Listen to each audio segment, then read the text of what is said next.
Good evening, everybody. I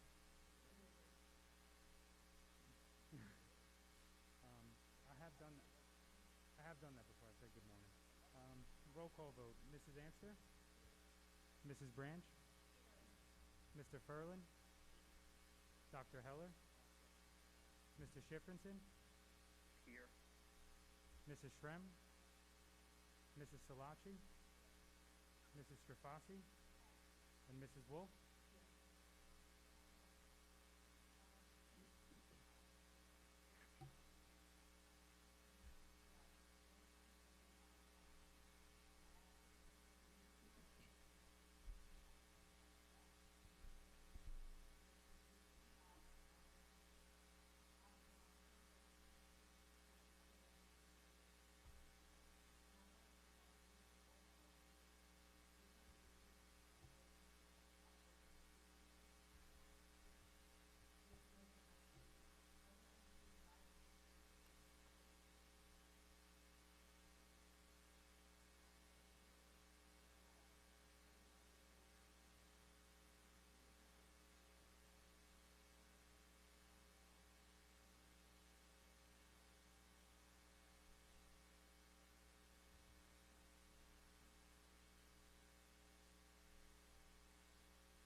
Thank you. Thank you.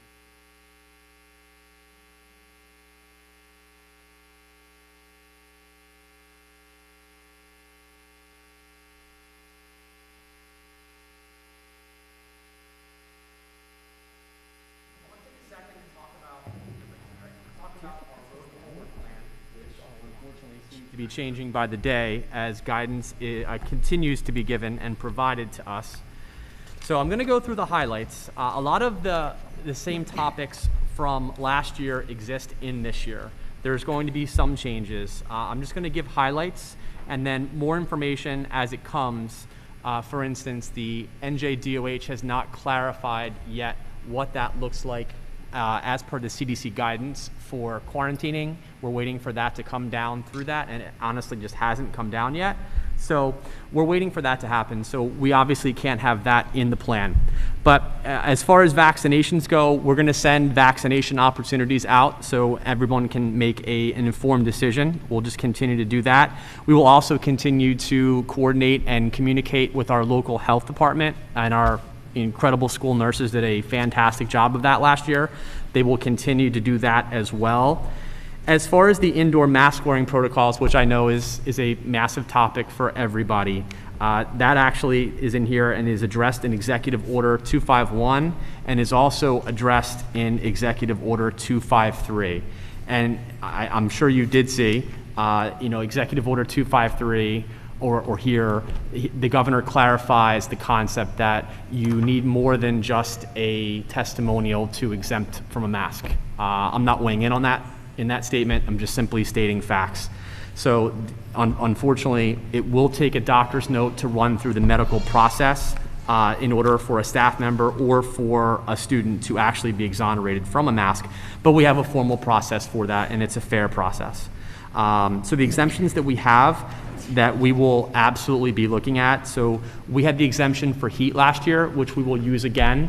The CDC, quite frankly, threw a little curveball to us at the very end, embedded in the guidance. There's actually a little line in there that says that if students are masked and they are within 3 feet, what that means is that if I was next to Randy and or I was positive and Randy was 3 feet away wearing a mask, you do not have to quarantine. They didn't outright come out and say that they over-quarantined last year, but I mean, that's my opinion on what happened. But that's embedded in that now, so that's going to be really important because we really don't want to over-quarantine kids this year at all. And it's especially troublesome for those of you that have middle school students, because in middle school, for one case, we literally could put out anywhere from 60 to 70 to 80 kids in literally one case, between the buses and then the switching, which you really can't stop because our schedules are driven that way at the middle schools. There's no way to cohort across the board. It just wouldn't anywhere near be mathematically possible. So that is something we have to contend with, but we will absolutely be using the heat exemption for our buildings that are excessively hot. And for those of you that are worried about your kids wearing masks on the bus or wearing masks in 90-degree classrooms, they will absolutely not have to do that. And then when it's not excessively hot, we will have, as we did last year, mask breaks throughout the day. And I think, I don't know if any more executive orders will come. I can guess that they will. We honestly hope that they won't, and we honestly hope that executive orders will be taken away. So that's our hope. My hope as a superintendent, to be quite honest with you, was not to have to deal with the variant at all, because none of us like the situation that we're put in at all. You can see me constantly having to take my glasses off. I can't see. This is just not what any of us wanted for our schools. But the executive orders really they're not optional. They're not even really not optional. They're not optional. That's what we have to do and what we have to comply with.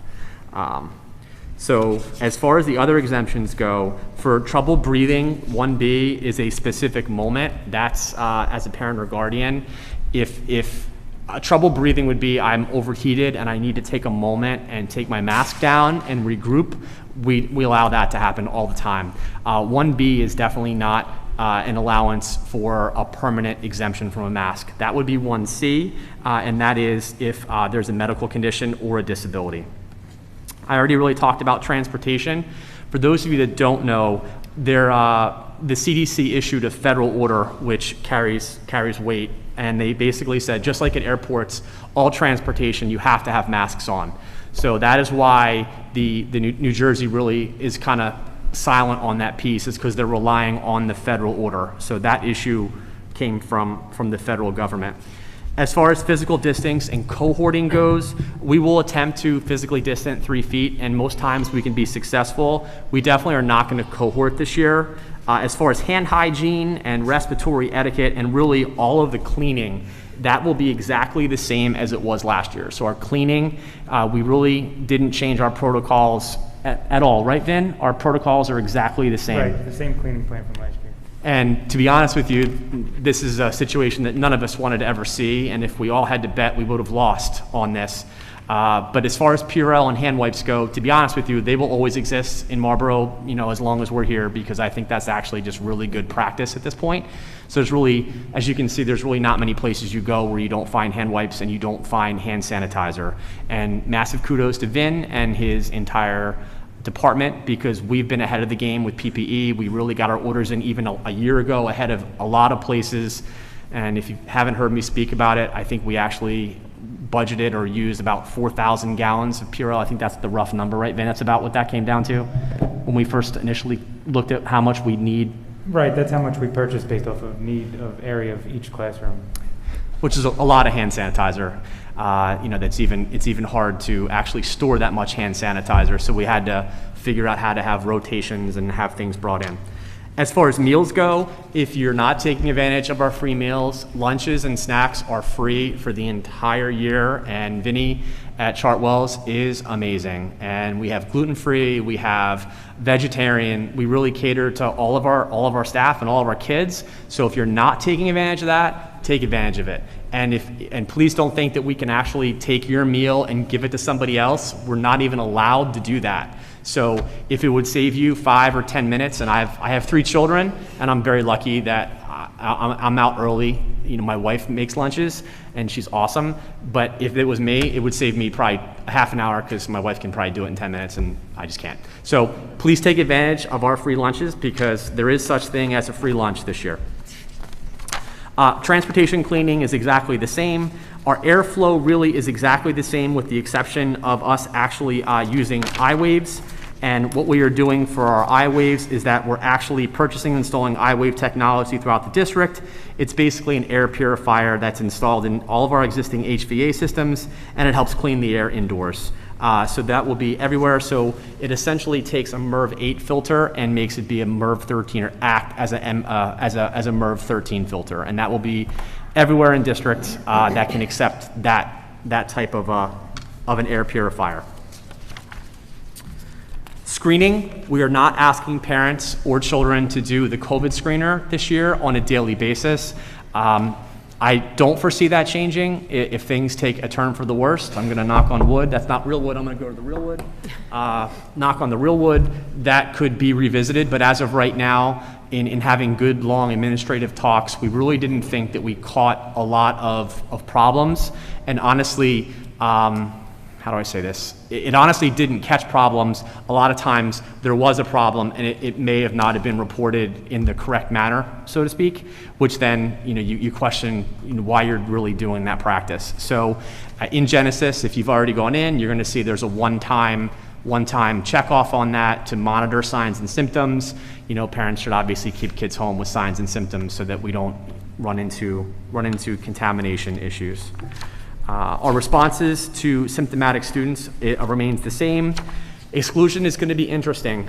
For those of you that don't know, our index hit high and in the Central East region. So there's quarantining ramifications for that. Now, the NJDOH has not come out and re-released different guidelines on that yet, so we're actually waiting on guidance, and if it stays in high, it means that everybody has to quarantine for a longer time. The testing requirements are different, so we're hoping that the Central East region comes down out of there, because when that happened last year, if you recall, we were quarantining children that had signs and that basically had a symptom without even being sick, which we were quarantining just tons and tons of children, and it was just a ping pong effect. And at times, we had we had a lot of kids in quarantine. So we're hoping that changes, and we're hoping that the variant follows the trajectory that it actually followed in the UK, which it spiked and then came down. We will definitely release all this, and then, as I said, the NJDOH comes back and lets us know what it is, even though we know it's August 24th. I will let you know. As far as remote instruction goes, as per Governor Murphy, remote instruction cannot happen on a broad scale and has to only happen at our discretion when kids are sick with COVID, and that's exactly what we will do. Now, each individual district has the ability of designing this or making it look like whatever it is that they want it to look like. So in having real good, hard discussions and equitable discussions for our kids, we won't be doing things like, log into Google Classroom and complete the work that's posted, because quite frankly, that's, in my opinion, that's not the best call for our children, our community, or our district. So what will happen is that if you're in isolation or if you're in quarantine, you will 100% be on synchronous instruction, which will be, you're Zooming in from home. We'll work out getting to you your district level Chromebook. We'll make sure you have everything that you need. There will most likely be a 1-day window there to set that up, because we're not, last year, every classroom was essentially live on a Zoom at times, almost all the time.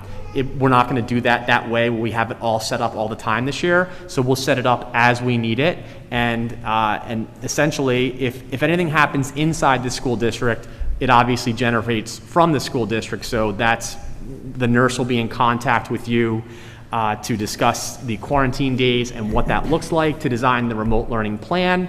And then if you come across and have to quarantine from an outside source, you are going to have to supply, hey, the email from Marlboro Soccer or wherever it is that says, listen, Johnny's in quarantine and here's what has to happen. And then we'll still walk you through the days that has to happen. So for anyone that's affected by COVID-19, 100% across the board remote instruction, and that's our plan for the entire year.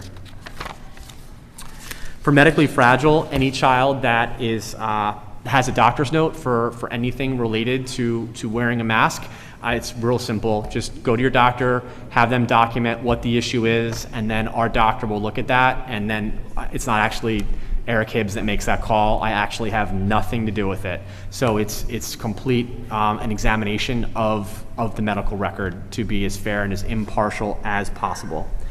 As far as contact tracing goes, really the only thing that we're doing differently this year with contact tracing, unless we have different guidelines or stipulations set forth by the NJDOH, we will be using Genesis to actually help us with contact tracing. Genesis, as you know, is our student information system. The seating charts in there help us generate what that radius would be around an infected child, and whether it's 3 feet or 6 feet, we would be able to know where they are. Obviously, we would have to always go back and double check the seating charts, because seating charts are only that with seating charts. As far as testing goes, you may not have seen, or you may have seen Executive Order 253, which now mandates that all school personnel, part-time, full-time, anyone in the school district, any adult, has to be vaccinated by, it's October 18th? It's a day in October 18th, mid-October, and there also is a provision in there for either once a week or twice a week testing. That honestly, really, the executive order, it really came out basically today to actually read the nuts and bolts of it. So now we all have to scramble and have testing protocols and figure out everything, which is what exactly we'll do. So, we'll adhere to that mandate as well, and make sure that everyone is either vaccinated or is following the mandate for testing. As far as travel goes, travel is, they haven't really had any changes to travel. So questions might come in, I'm going to Florida, I'm doing this, I'm doing that. You're allowed to go anywhere you want as of right now for the most part. Obviously internationally there's some issues right now, but state to state, there's no real travel advisories to worry about, so you can certainly do that. That would be, if you come back in quarantine on your own and you want to quarantine, that will have to be a discussion on whether or not that's synchronous instruction or not, so that'll be handled on a case-by-case basis. Okay, lastly, before I turn it over to Mrs. Wolf, this is not a situation that any of us want to be on. None of us. None of us enjoy this. None of us enjoy wearing masks. None of us have enjoyed last year.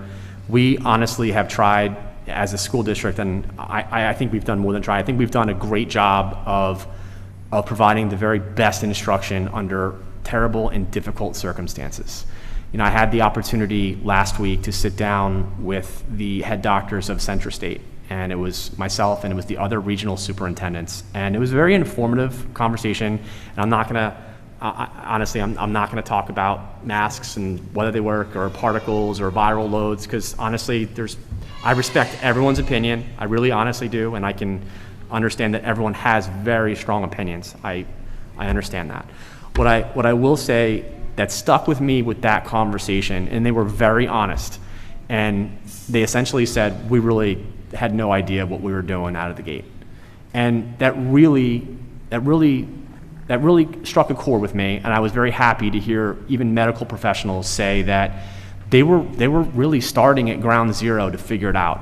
And I know that everyone here that's a parent, because I'm a parent of 3, and I watched it from my own kids. I watched my own daughter get sick, and then I watched my own daughter get quarantined on 3 separate occasions, and then I watched her become vaccinated to try to alleviate that fact. And now we know that did that matter? Did that not matter? Because they're still pushing through. There's still breakthroughs.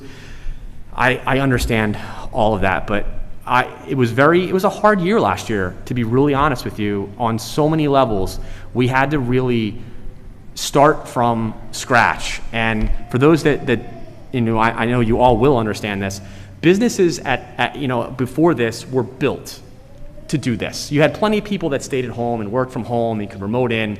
We literally had to figure all that out on the fly.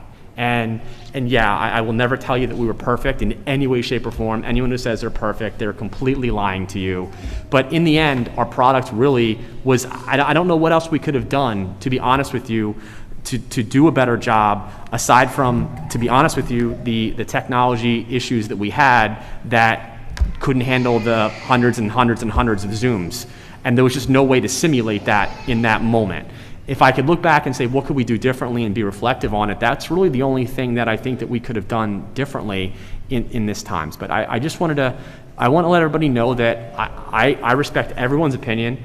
If you emailed me and you asked questions or conveyed, I really think I responded to the emails, and honestly, I'm not going to argue, and I don't mean that in a confrontational way in any way, shape, or form, because I've learned a long time ago that feelings are feelings, and you're entitled to feelings, and I'm entitled to feelings, but at the end of the day, our focus this year needs to be on one thing, and I'll finish with this. It needs to be on our kids. It needs to be on educating our kids, period. And honestly, there are times where things come and they pull us from that. And where I respectfully ask, and where you need me to be as your educational leader, is to be that person. I need to be the person that we're making everything as best as we can for kids. And the minute that this subsides, I will be the first person to joyously throw my mask into the fire with everybody else and literally rejoice in hopefully a new day. So. Did you want Morgan to survey? Yeah, Morg, why don't you, thank you. So for those of you, that logged into Genesis, we did a survey. I'm going to be very honest with you. I felt that this was important for the board members to know where the community stood, because there are certain times I really honestly try not to look at Facebook because it's horrendous. But I see sometimes where people are like, they don't value us, they don't ask our opinion, and I thought it's really important to ask your opinion, because I think it's really important for the board to know and for me to know, where does our community stand? And Morgan did that. We really had 2 questions, right, Morgan? You want to talk about the process and go from there? Yeah. This is Morgan Gross. She's an ed tech supervisor, everybody. Hello, everyone. Morgan Gross again, supervisor of instructional technology. So we decided to build the survey in Genesis, and the reason for that is because parents, especially at this time of year, are accessing it to see schedules.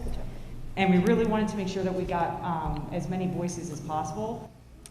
So it actually really worked out well, because as of 6/20 today, we actually had 2,800 results. And I don't know, do you want me to share the percentage?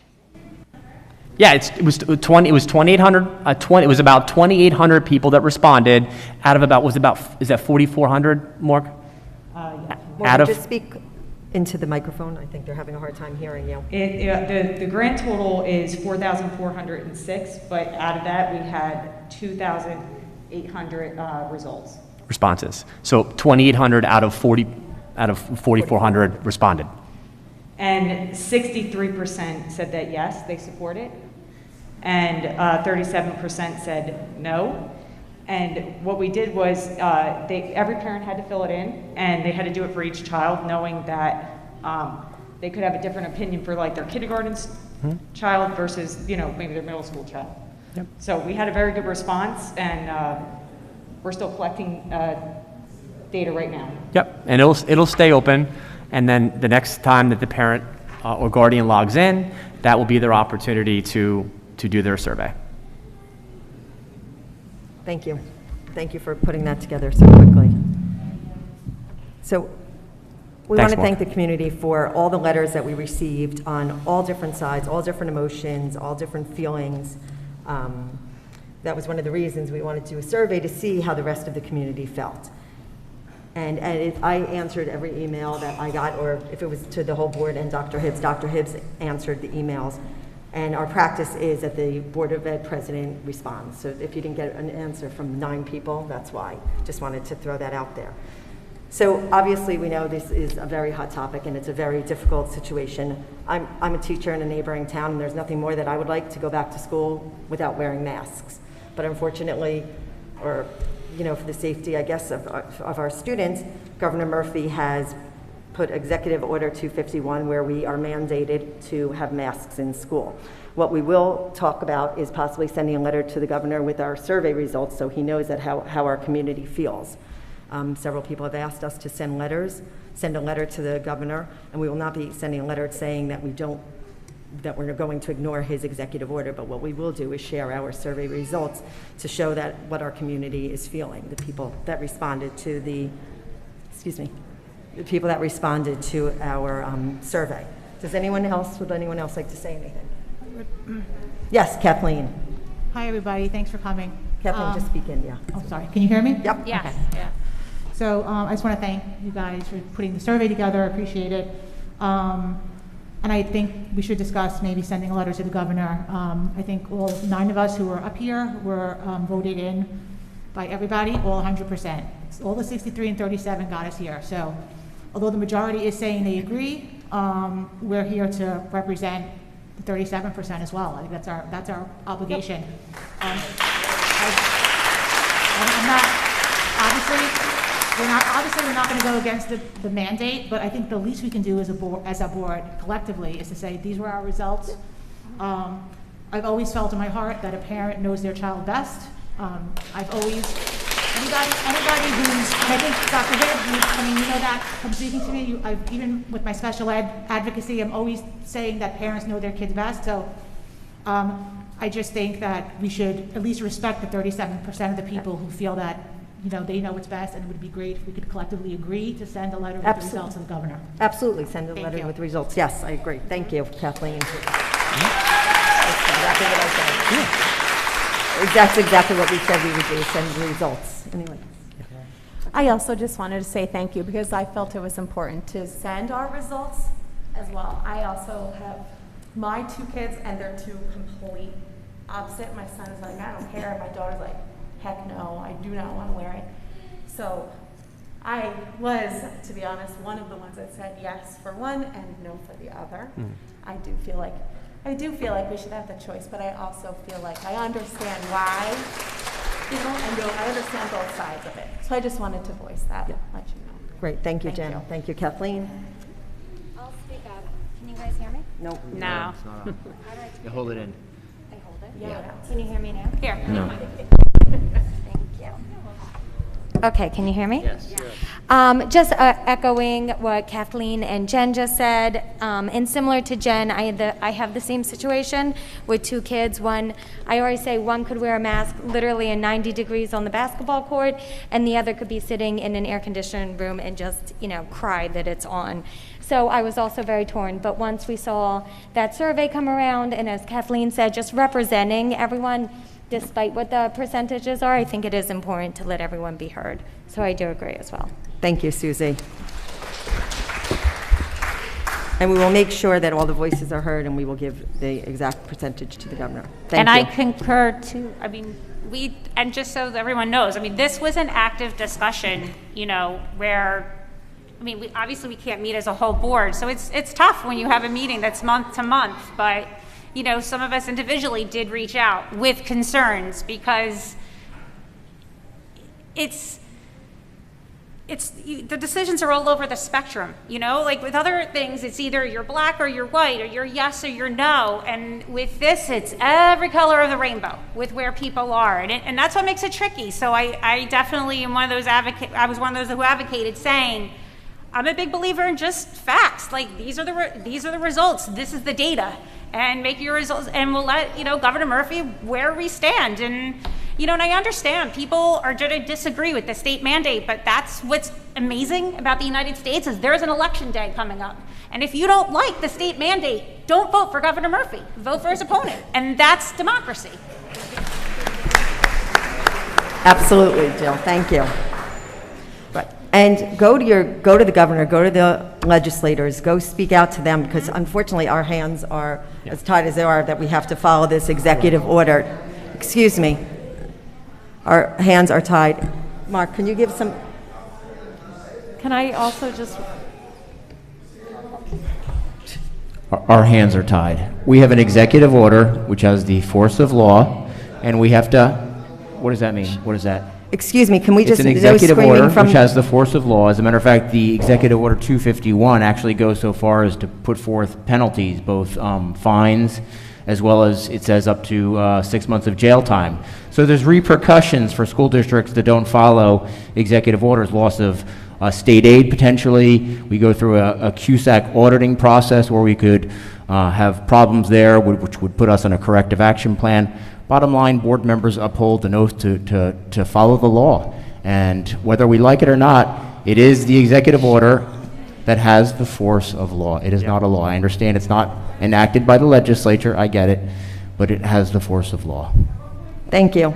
Thank you. So We'll have a I would public also- comment section in a few minutes. If you could just wait, please. Thank you. I just wanted to also say, like all of the board members that have spoken, this is a really tough situation. I have always, and I know our fellow board members have always read any and all emails that you send to us. I did just start to send an acknowledgement note to people because in listening to responses, we're not uncaring people up here, right? We're your community members, right? We have kids here. We are part of this district. We are part of this community. And so I do appreciate all of the letters and emails that we have received because it's important. And I'm so happy that you did send out the survey. I think it's great that we will respond to the governor. And I'll echo what Jill said. We are elected here as well, but a lot of what happens at the state level.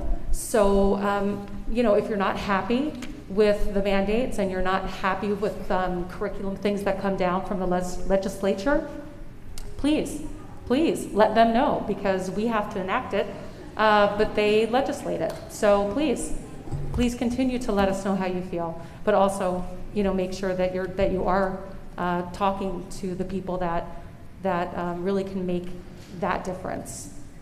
Thank you, Trish. Okay. We're going to move on to our 2021-2022 school year Board of Education goals. So they were sent to everyone during the week. And to look over, Kathleen had sent me some other ones that were similar, just some different wording, some different ones, which I will forward to you guys this week so that we could then approve them the next week. Does anyone have anything to say on any of the ones that were listed that you received? Well, the reason I sent you that, I kind of was like Googling other school Wait, I'm districts. sorry, I was wait, kind of Googling other school districts and see what their goals are. So that actually came from Cherry Hill. They really dug deep into the community outreach portion, which I personally think we're lacking a little bit, and we could always do better with that. So that's and they were very specific. So that's why I forwarded it to you. So. Yep, absolutely, and we'll go out to the whole board this week so everyone can look at it and see if we want to add. What it says is, let me just see the community outreach one. Identify pre-existing partnerships and experiences in our schools and seek to establish new ones. Field trips, virtual experience, online learning, and guest speakers. It was a little longer than that, but. Oh, that's the one that was number 2. Yeah, that's the one. But I'll send them all out to everyone this week, and we could just have deeper discussion next time, and just send them back so that we could do it over email. Thank you. Okay, we're going to move to our first public comments. Those who wish to speak should state their name and address. Comments will be limited to 3 minutes. The business administrator, Vin down there, will let you know when you have 1 minute remaining. We will respond after all public comments. Members of the public should be respectful and avoid back and forth and debate with the administrator, professional, or board member responding to the inquiry or comment. Vin, do you have the list? Yeah. Okay, so first on the list is Miss Emily Furman.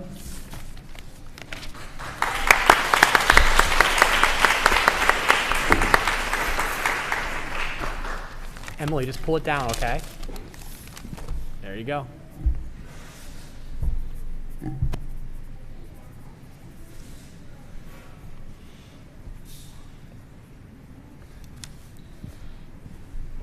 Hi, I'm Emily Furman. I'm 12 years old, going into 7th grade.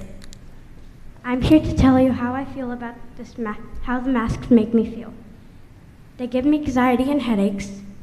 I can't tell if my friends are sad or if they're excited. My glasses fog up whenever I'm trying to learn, and it completely throws off my learning experience. I have a 5-year-old brother who's going into kindergarten this year. He can't sit still with a mask on all day. How do you expect young children like him to sit through the day with masks on? It completely throws off their learning experience and just adds another distraction to how they learn. Thank you, Emily.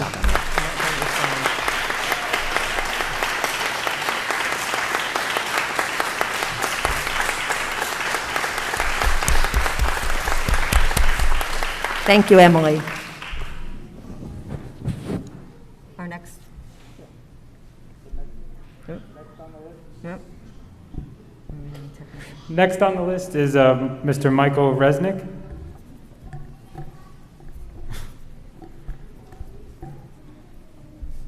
You could raise it. Hi, my name is Mike Resnick. I'm 76. Could you just speak into the microphone so everyone can hear you, please? Is this better? Yep, perfect. Hi, my name is Mike Resnick, 76 Reese Hill Road. I'm going to read a statement on behalf of Leo Davelman, who is unable to attend himself. Good evening. Let me start out by saying that I'm not against science, not against targeted public health measures, and not even against masks per se. However, my job as a parent is to insist that our elected Board of Education and the district administration as board oversees, A, deliver the best possible educational experience for the children in our district, and B, continuously and rigorously question the applicability of narratives that emerge elsewhere. I would like to formally request that the Marlboro BOE follows the lead of boards in towns like Wall, Hazlitt, Bayville, and half dozen others and petition the governor to rescind the blanket mandate, leaving it up to you to decide if and when we need to mask up in our K-8 schools. Again, I am not anti-mask if the specific local situation warrants it, but our local district must own the responsibility of having the facts in hand and making a transparent, fact-based decision. The facts being considered should include the reality of the Delta variant, but also the vaccination rates across various townships in Monmouth County, and their source and scope of the data about the cases themselves. For example, most data that gets reported about pediatric cases in Monmouth County, the ones of most concern to us here, aggregates ages 0 through 19, and so includes both fragile infants and high school or even college kids partying at the shore. I would like this administration to ask itself the following question. If we are starting with masks on and a local cluster of cases develops, how are we going to proceed? This is not an idle question. This is a real concern given our track record and current situation, and it needs to be addressed in a formal way. The answer can no longer contain the uncertainties of process and the lack of concrete numbers that plagued much of the previous year. It cannot rely on feelings or perceptions of safety. Data must be the foundation of any decision made. I would like to propose that this board officially put forward specific targets for the administration for the number of days that our kids can be virtual, our kids can be cut back to half days, our kids can be masked. Those targets don't have to be 0. We are in a pandemic after all. We want to give the administration flexibility to use these extraordinary measures when 1 minute. Sorry. But we want them to have skin in the game in terms of minimizing these hardships for our students. We want to create a strong disincentive to negatively impacting our kids even 1 day longer than truly necessary. Thank you.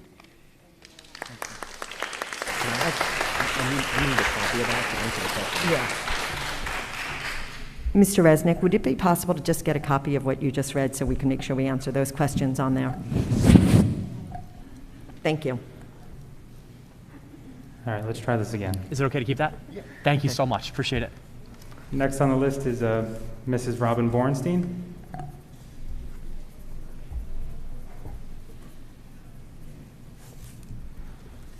Good evening. Robin Bornstein, 24 Barnswallow Boulevard. Speaking on behalf of a community member who is not able to be here tonight. There were 2 issues that she wanted to address. One, why is it that teachers, specials, Dr. Blair can write individualized IEP using SMART goals, but our super Dr. Hibbs has general goals that are not measurable? Would like the board to rewrite the goals SMART so that we can justify whether he has met those goals. Also, that the Board of Ed shouldn't vote on any mask wearing based off of the data from an email that was sent to parents during the summer when they can't respond, and it is less than 24 hours when it was sent out. Thank you. Robin, can you just share who you're speaking on behalf of? Who are you speaking on behalf of? Angie Visosky. Angie Visosky, okay. Thank you. You're welcome. Okay, next on the list is Mrs. Annette Seward.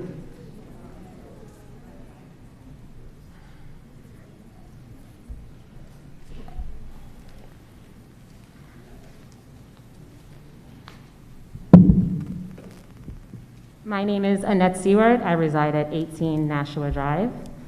This coffee is for you, Dr. Hibbs, since that's the only way we can get to know each other. It's pretty good. Thank you. I think she got Wawa. Yeah. Wawa, support local. That's good. I like it. Good evening, Dr. Hibbs and board members. Let me start by saying what I am not here to do. I am not here to remind you that masks, unless fitted N95s, don't protect you against aerosol-sized viruses like the novel coronavirus. I'm also not here to discuss how I feel about these unsafe plastic dividers. And I promise I won't bring up the fact that my daughter made honor roll, but also scored a 41 on her math COGAT. Tonight I would like to spend my 3 minutes sharing other factual data collected by the CDC, and that's the childhood behavioral, psychological, and suicide percentages. ADHD, behavior problems, anxiety, and depression are the most commonly diagnosed mental disorders in children. Approximately 6.1 million children have received an ADHD diagnosis. 4.5 million have a diagnosis of a behavioral problem, my 6-year-old included. 4.4 million have diagnosed anxiety, 1.9 million have diagnosed depression, and a staggering 1,300 lives were taken by themselves last year for ages 17 and under, far higher than the COVID mortality rates. Unfortunately, these statistics are higher than any COVID risk in children, and that is a fact. Our children should not be dispensable pawns in this political propaganda we call COVID. Dr. Hibbs, at our last meeting, you mentioned the reason behind your early contract renewal, which was to secure your ability to provide for your family. While I am not here to discuss your contract, I am going to remind you that I am here doing just the same for my family, to provide for them a voice when theirs is not being heard. We entrusted you to do what was best for their well-being, and we're relying on you to execute and stand up for our parental rights. I am here tonight to bring forward the movement towards outdoor learning in the district. The current mask mandate calls for indoor masking only, citing transmission rates are near 0% when outdoors. We have fair weather until November here in Marlboro, and I request permission to raise the funds, allocate the lines for temporary fencing, acquire tents for each of the 8 school locations.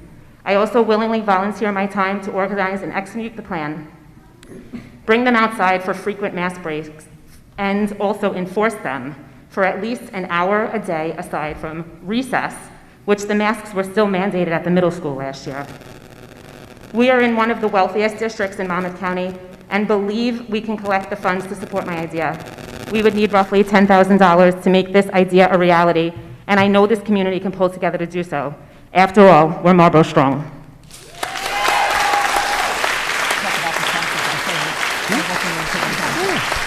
Thank you.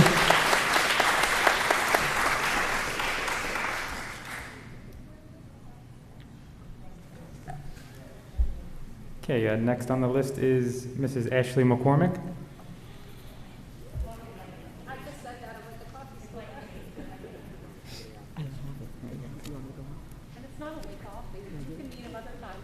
Yeah. Yeah, you. Ashley McCormick, 16 Riley Road. First, I'd like to ask all the members of the Board of Ed to raise their hand if they were not backed by the mayor when they ran for their seats. If you were not backed by the mayor when you ran for your seats, raise your hand.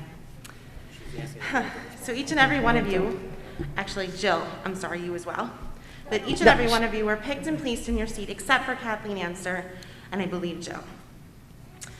That's very funny to me because Kathleen seems to be the only one who ever asks questions and represents the community. Thank you, Kathleen. Secondly, when the community member writes you, all of you, an email regarding your stance on masks and asks you to write the governor like the other 13 districts have done so far, the last person they want to hear from is Robin Wolf. Just so you all know, she's the one person who is a teacher and pays union dues to the exact union that is fighting to keep our kids masked. It's the last person that the community wants to hear from. Mrs. Wolf, if you'd like to wear a mask, that's your personal preference and I would never stand in your way. But we are their parents and we should have the right to decide what's on our children's face.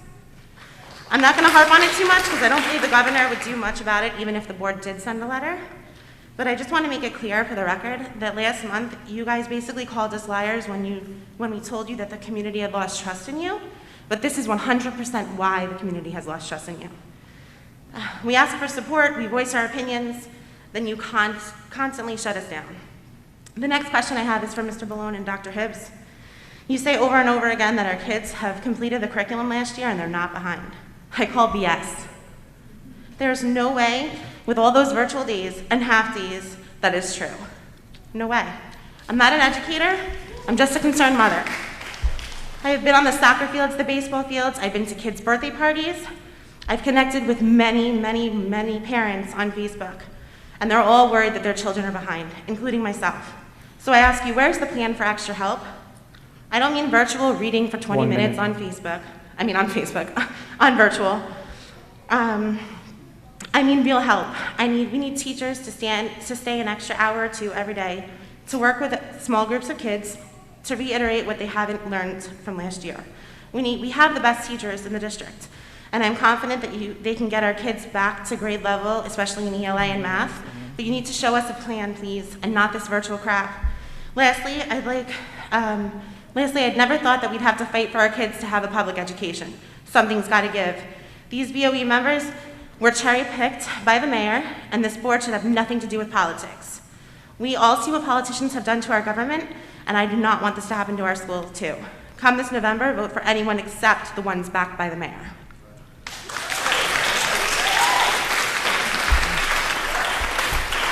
Thank you.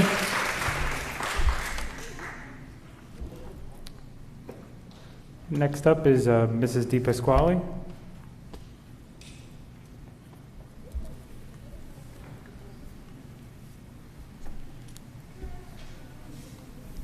Hi, I'm Kathleen DePasquale. I reside in the Marlboro Township School District.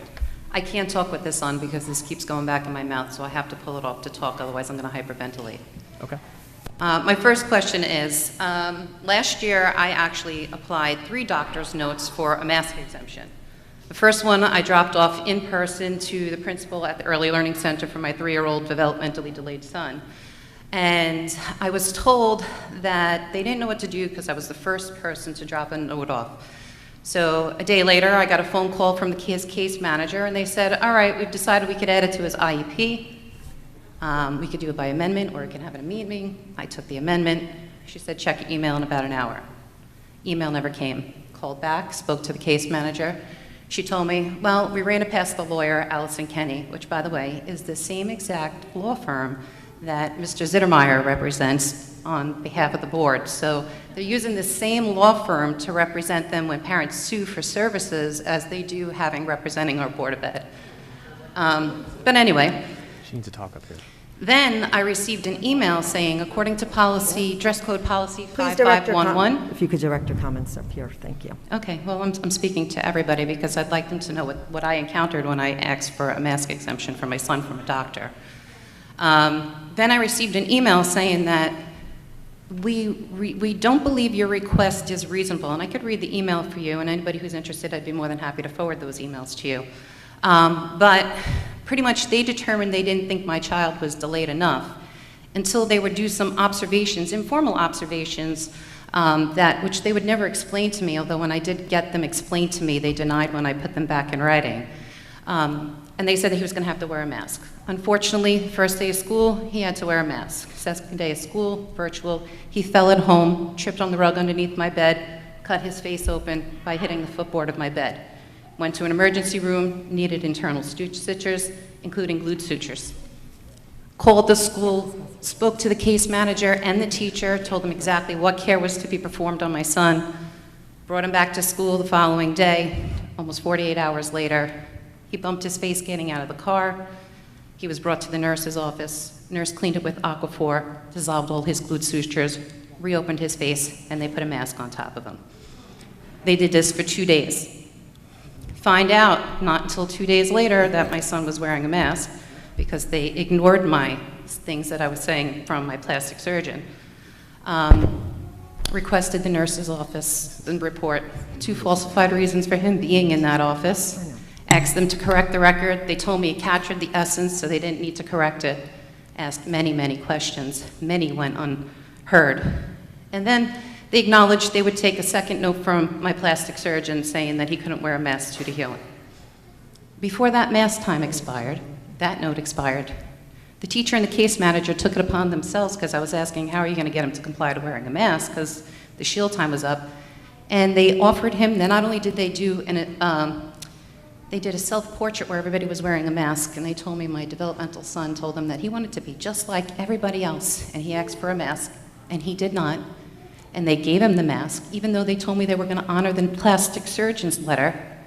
And long story short, they said they didn't know the date, which is complete BS because I was there that morning speaking to the teacher That's and the 3 case minutes, manager. 3 minutes, Mrs. D. Where I didn't get my minute warning. I did give you a minute warning. You didn't. We can't we yield don't- time. That was. Is We that- don't yield I didn't time. see that in any of the policies. Anyway, my quick question We're on 3 to- minutes and 30 seconds. You should look at their policy for 5511, because they're saying they're going to go according to the doctor. And Mr. Hibbs just started off today saying that it's not up to their decision. They're going to go with the district doctor, but yet Thank in you. my case, Thank they you, use their own Ms. discretion. So he also, when Thank I you, pulled Ms. my kid out of Pasquale. school, Ms. officially- Pasquale, your time is up.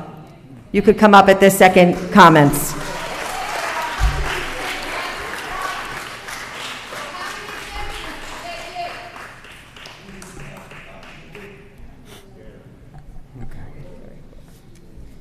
Vinny, thank you. And so next up is Mr. Anthony Quagliardo. Sorry if I mispronounced that.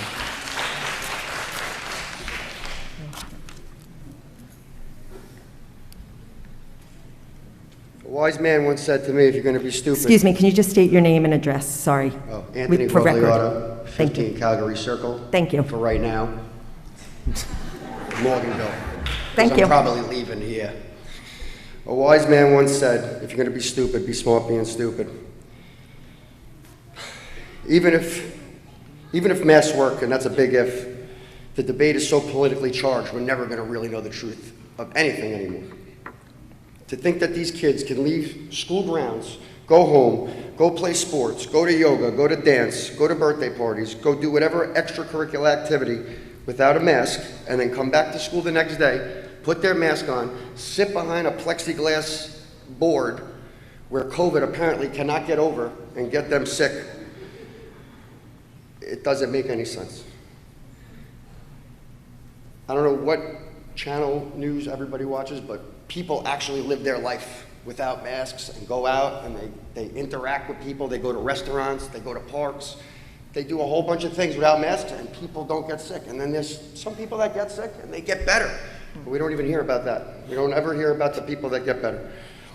Kids don't transmit the virus on the level of adults, not even close. If they get sick, they don't get nearly as sick as adults. It's a proven fact. It's a scientific fact. I know everybody likes science. But to do the mental and physical harm that we're doing to these kids is absurd. It's amazing how much the science changes. Just tonight we heard now it's 6 foot distance is now 3 feet, and if there's a positive case, you still have to quarantine within the 3 feet, correct? So that tells me that you don't believe in the mask. So if the mask works so much, if he's positive right next to me, what does it matter if I'm wearing my mask and he's wearing his mask? So that again, that doesn't make sense to me. I know whatever we say tonight, our words don't matter. It will not sway the tyranny that's being imposed on our children. So I'd like to give my opinion on how I think we should move forward safely. We've had some discussions, Mr. Hibbs and I, and you made it known to me that vaccinated adults are passing the virus to people. So now that's out in the open. So I think that everybody should be tested. That's the only way. 1 minute. Either test everybody consistently with a real test, not a PCR test that they took off because it's bogus, but a real test. Test everybody, all the vaccinated, all the unvaccinated. I'll let my kid get tested 3 times a week if that's what it takes to take the mask off. But this is not going to work. People living their lives every day, going out. So we're going to all leave here and we're all going to be unmasked, and then we're going to come back tomorrow, and it's going to matter. What does it matter? It doesn't make sense. I think we need to start teaching common sense in school, and I think that hopefully it will rub off on everybody in here. I think we need to start listening to ourselves. Look inside yourself. This is not right. Look inside you. This is not right. This is not right. Let the kids be kids. We'll survive.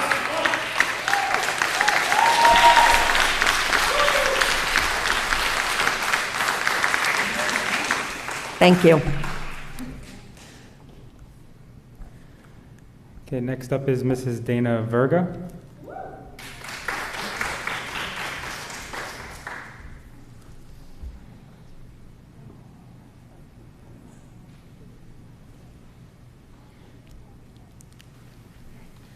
have no notes. I didn't actually plan on speaking at all, but my 6-year-old asked me to, so I am.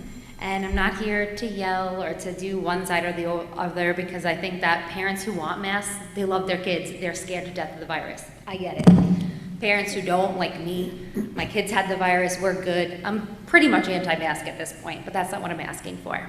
What I'm asking for or pleading for is for you guys to fight for us.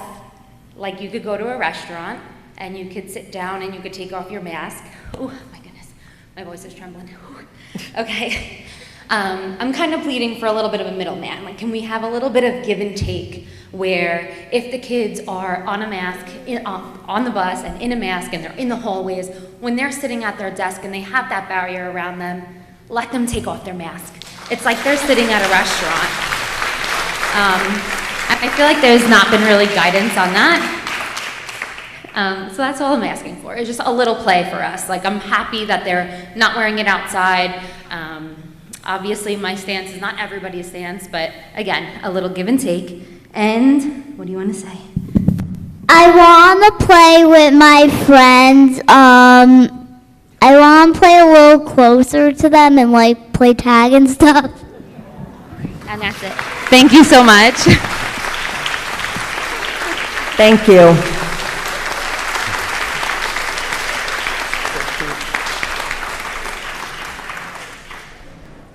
Okay, next up is Jackie Nicholson.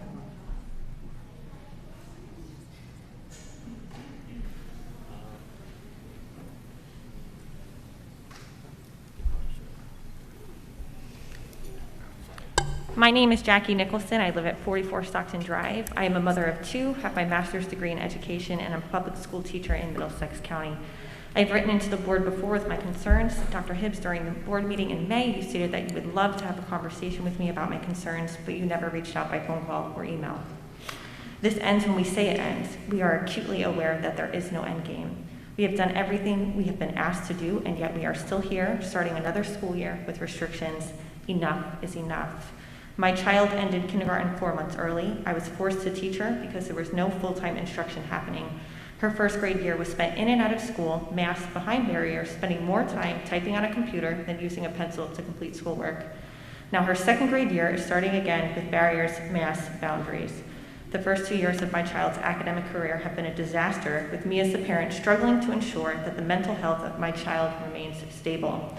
My younger daughter is starting kindergarten in a mask. Will she be allowed to play? Will she be able to work cooperatively with her peers? Is she going to miss out on a crucial time in her development because of these mandates? I say yes. What were you doing when Governor Murphy announced that children would be masking again? I was in East Brunswick waiting for that announcement with my family in 90-degree weather for over 2 hours, making a stand. My 4-year-old and 6-year-old made their own signs. My 6-year-old has found all of the misinformation with masks on her own. It makes no sense to her how masks need to be worn sometimes and not others. On hot days, no mask. On cold days, mask. It is obvious that this is for show and not protection. I have made countless phone calls to Governor Murphy. I went to East Brunswick in person to show that we, the parents, should be making the decisions for our children. What has Marlboro done? I have asked this before and I will ask again. What are you doing to fight for the freedom of choice? I am not asking for you to give up your rights. I am simply asking to make the decisions for my own family. If you want to wear a mask, wear a mask. If I don't want to wear a mask, I should be allowed to make the decision, especially when there are endless studies showing that masks are ineffective. I understand that you will say that this comes from the governor. Then tell us what to do. Who do we need to talk to, and how do we get our point across? There is strength in numbers, and we need support of schools to acknowledge personal choice and freedom. 1 minute. I want to fully stress that I am not asking people to give up their rights. Everyone deserves their freedoms. Vaccinated, not vaccinated, masked, not masked. Parents deserve to make these decisions for their own children, period. End of discussion. Governor Murphy has also now mandated the vaccine for all school personnel. It has been 18 months of restrictions. What are you doing to fight for the staff in your district who want to be able to make an informed, not coerced choice whether or not to get this shot? Governor Murphy is just getting started. If he is coming for staff, he's going to come for our children next. Let me be clear. My child, my choice. I urge you as professionals, as educated individuals, as mothers, as fathers, to take a stand and fight for the freedoms of all. Thank you.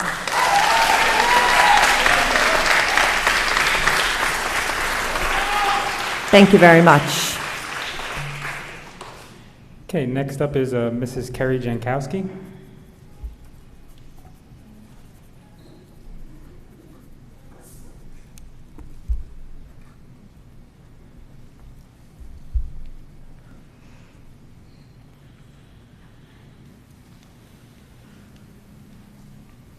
They're still there. Okay. Hi, my name is Carrie Jankowski. I live at 25 Whitman Road. I wasn't planning on coming here and talking. I did send an email previously, but when I stood at the sign-in board and they said, "Do you want to speak?" I knew I had to speak for my son.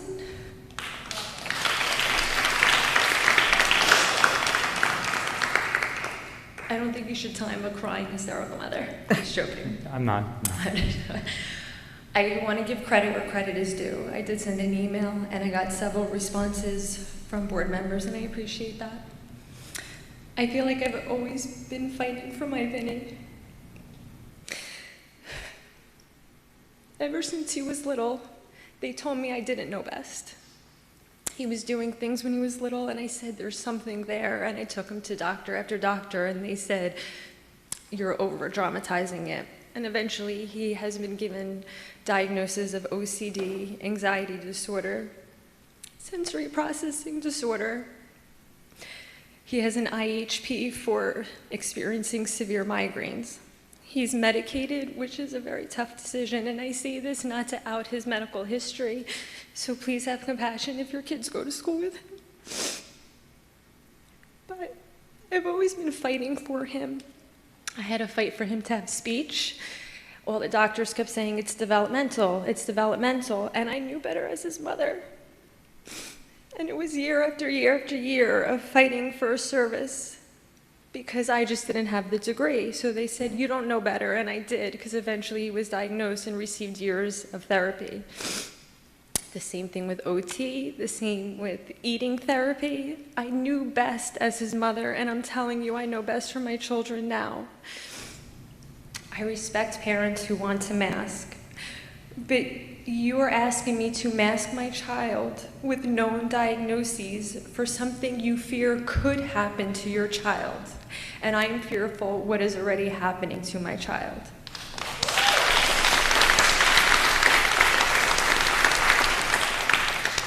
So my son appears very typical, so he's taken for granted that there's something really there.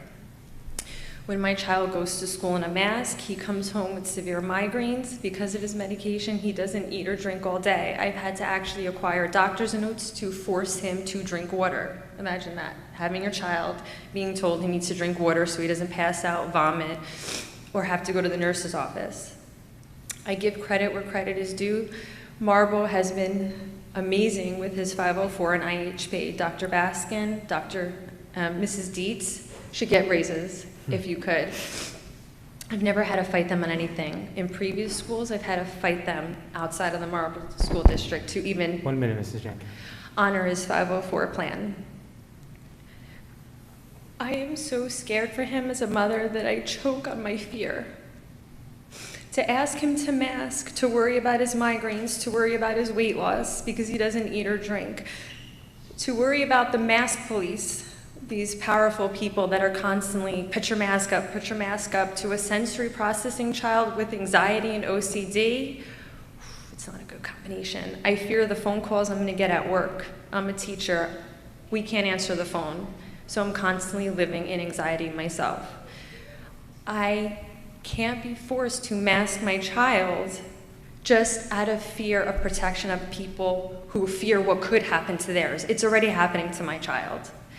And now my 4-year-old, whose pediatrician told me, I don't believe in masking a 4-year-old, but won't write a letter because she's afraid of having her medical license taken or sanctioned. Doctors are fearful. They'll tell you, I don't believe in it, or it's not that effective, but they're afraid to write letters on our behalf because they're being threatened. Just like all of you have to follow a mandate, they're fearful. But we know. So for my daughter's pediatrician to say there's no reason to mask her, and then to turn a blind eye and mask my 4-year-old, now I'm faced with not sending her to preschool. I believe in education. I believe in Marlboro education, and I want to send her. Like I said, I am so scared that Time's up, I Mrs. choke on Jankoski. this and anxiety every night. Thank you for listening.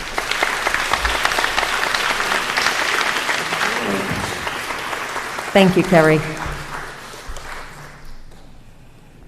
Next up is Mrs. Elena Martiak.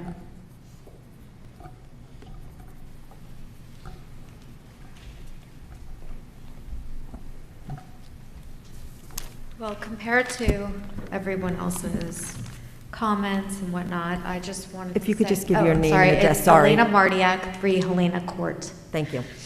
Overall, my reason to be up here right now is just mainly to be a question towards you, Ms. Robin Wilk. So we have a very big election that is coming up, and I just realized as I was looking at all the different candidates that you were no longer on that list, and I was just wondering if you were able to share with everyone in Marlboro exactly why. Sure. We're going to respond at the end. I'll get you. I wrote it down. Yep. Thank you.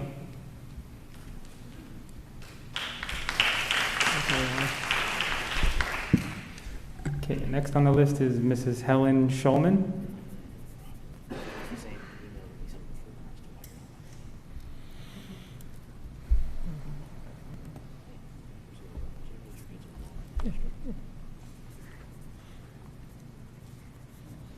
How are you? Well, I'm really short.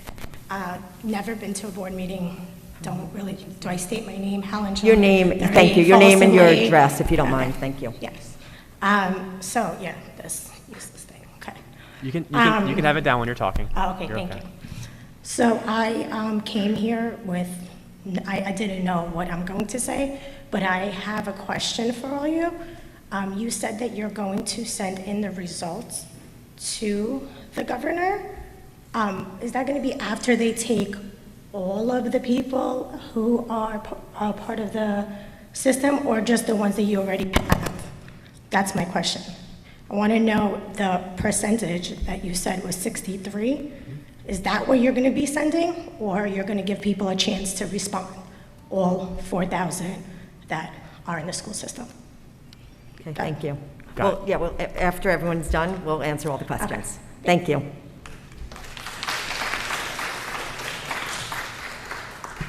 That's it for the list, Mrs. Wolf. Great, thank you. Is there anyone else that would like to come up?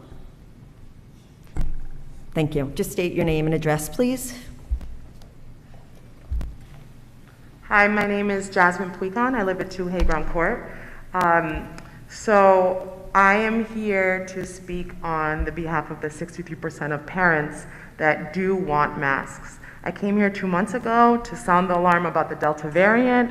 I had reminded the board about the importance of masking, the fact that we don't have the best filtration in ours, and we don't have AC, we don't have a bunch of other things that I think you're working on. And so, again, I'm here in support of masks. It's a very emotional topic, but I think something that we can all agree on is that we're here for the kids, and that us as parents, we do feel like we know best, whether that's masking or not masking. I've heard some wonderful ideas up here that I would also like to second. Having outdoor classrooms is a wonderful, brilliant idea. It doesn't cost that much money to do. And I think that students will actually love being outside with their other classmates. The survey was an awesome idea. I'm sad that it took so long for there to be a survey of the community, but I think it's something that should be done in going forward, not just about masking, but other incentives or other different district policies that are occurring. I think that's wonderful and helps with the transparency of the board, but I also think that those results should be as transparent as possible and also put on the Board of Education website so that anyone can access them. Other school districts, what they have done is not only surveyed parents, but also surveyed the staff members, the faculty members, and then community members at large who are not parents, who are not teachers, because there are differences in those populations, and then sometimes you'll see that we all come together on certain items. So I think that's also a wonderful idea. The one thing that I do want to say, and I did say this 2 months ago, but children of color in particular are at increased risk of developing serious complications from COVID. This is the multi-system inflammatory syndrome, and there is a large percentage of students in Marlboro who are of color, about 38 or so percentage. And so I do want to bring that out there and put that out there and remind everyone, yes, you are working on behalf of everyone, but also don't forget those most vulnerable kids, the students who have predisposed condition to developing serious complications from COVID. So again, we're here for the kids. Any way that we can all come together. I know this is so divisive, and it's made me really sad because I just got here to the district, and to see all of this divisiveness is like really sad. And I think there are so many, like I said, so many ways that we can come together. COVID, one day, God willing, will be over. And what will the point be if we're all fractured at the end of the day and we can't have a plan moving forward after COVID? So I just want to put that out there. Thank you. Thank you. Thank you very much. Okay, we're going to close our public comments. Oh, so. No, it's Rob. He's just wiping down. No. No, okay. I saw somebody raise their hand after I said that. Okay, thank you. Hi, Irene Decterman, 9 Isabel Court. I did not have any plans to come up and speak today, but I wanted to point out to you guys that you are not that your survey is not representing the entire community. You are missing a whole bunch of parents who are pulling their kids out of public school and are paying obscene amount of real estate taxes to pay for this school, and also paying for private school because we're not happy with the way that public school is going. I have to say that my children went to private school last year, no masks, no barriers, they played together, they played outside, they were able to touch, they were able to read together, and we had 2 scares where we did remote learning for a week, and that is it. And I just want to say that I feel awful for all of these children who are not getting to live like a child should.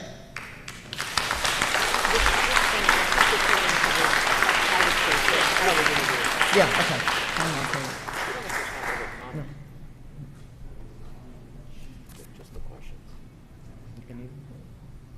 Yeah.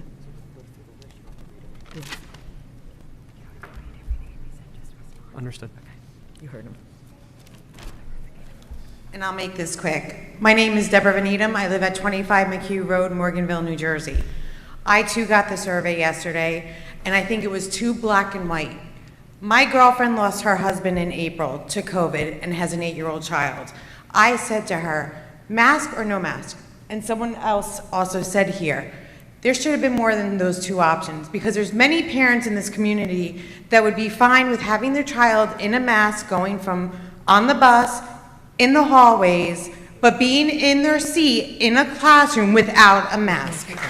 That's not my opinion, but you guys made it to 2. So you know what? If some of those people wanted sort of an in-between, which it sounds like there's a lot of people, that's why you got 63% of the people coming back and saying, we want masks, because you made it cut and dry.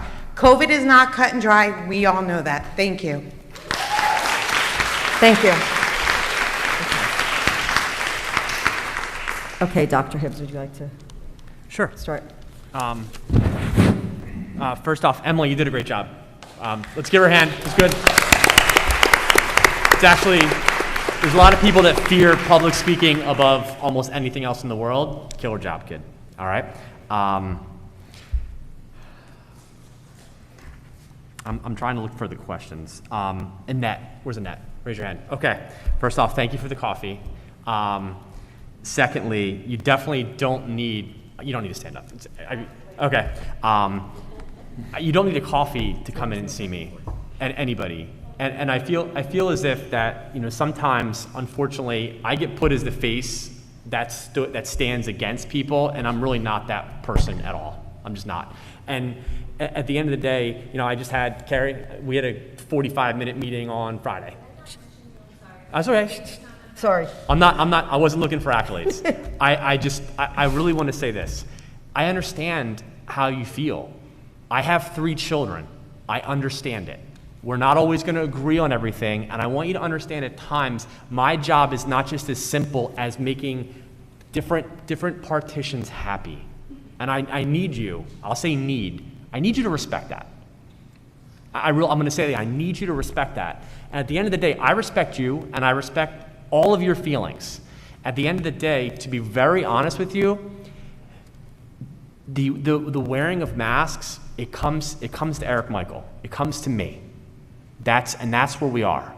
And I'm just going to tell you my honest take on it. While I know that masks are nothing that we want for our kids, if there is even the slightest chance that that would help a child, then from my seat, that's my responsibility.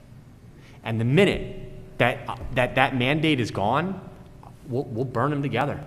Literally, come to my fire pit, 212 Sullivan Drive, Mickleton, New Jersey. We can literally do that. We can't.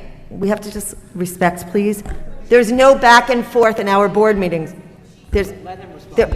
Ma'am, we're not done. I'm not done.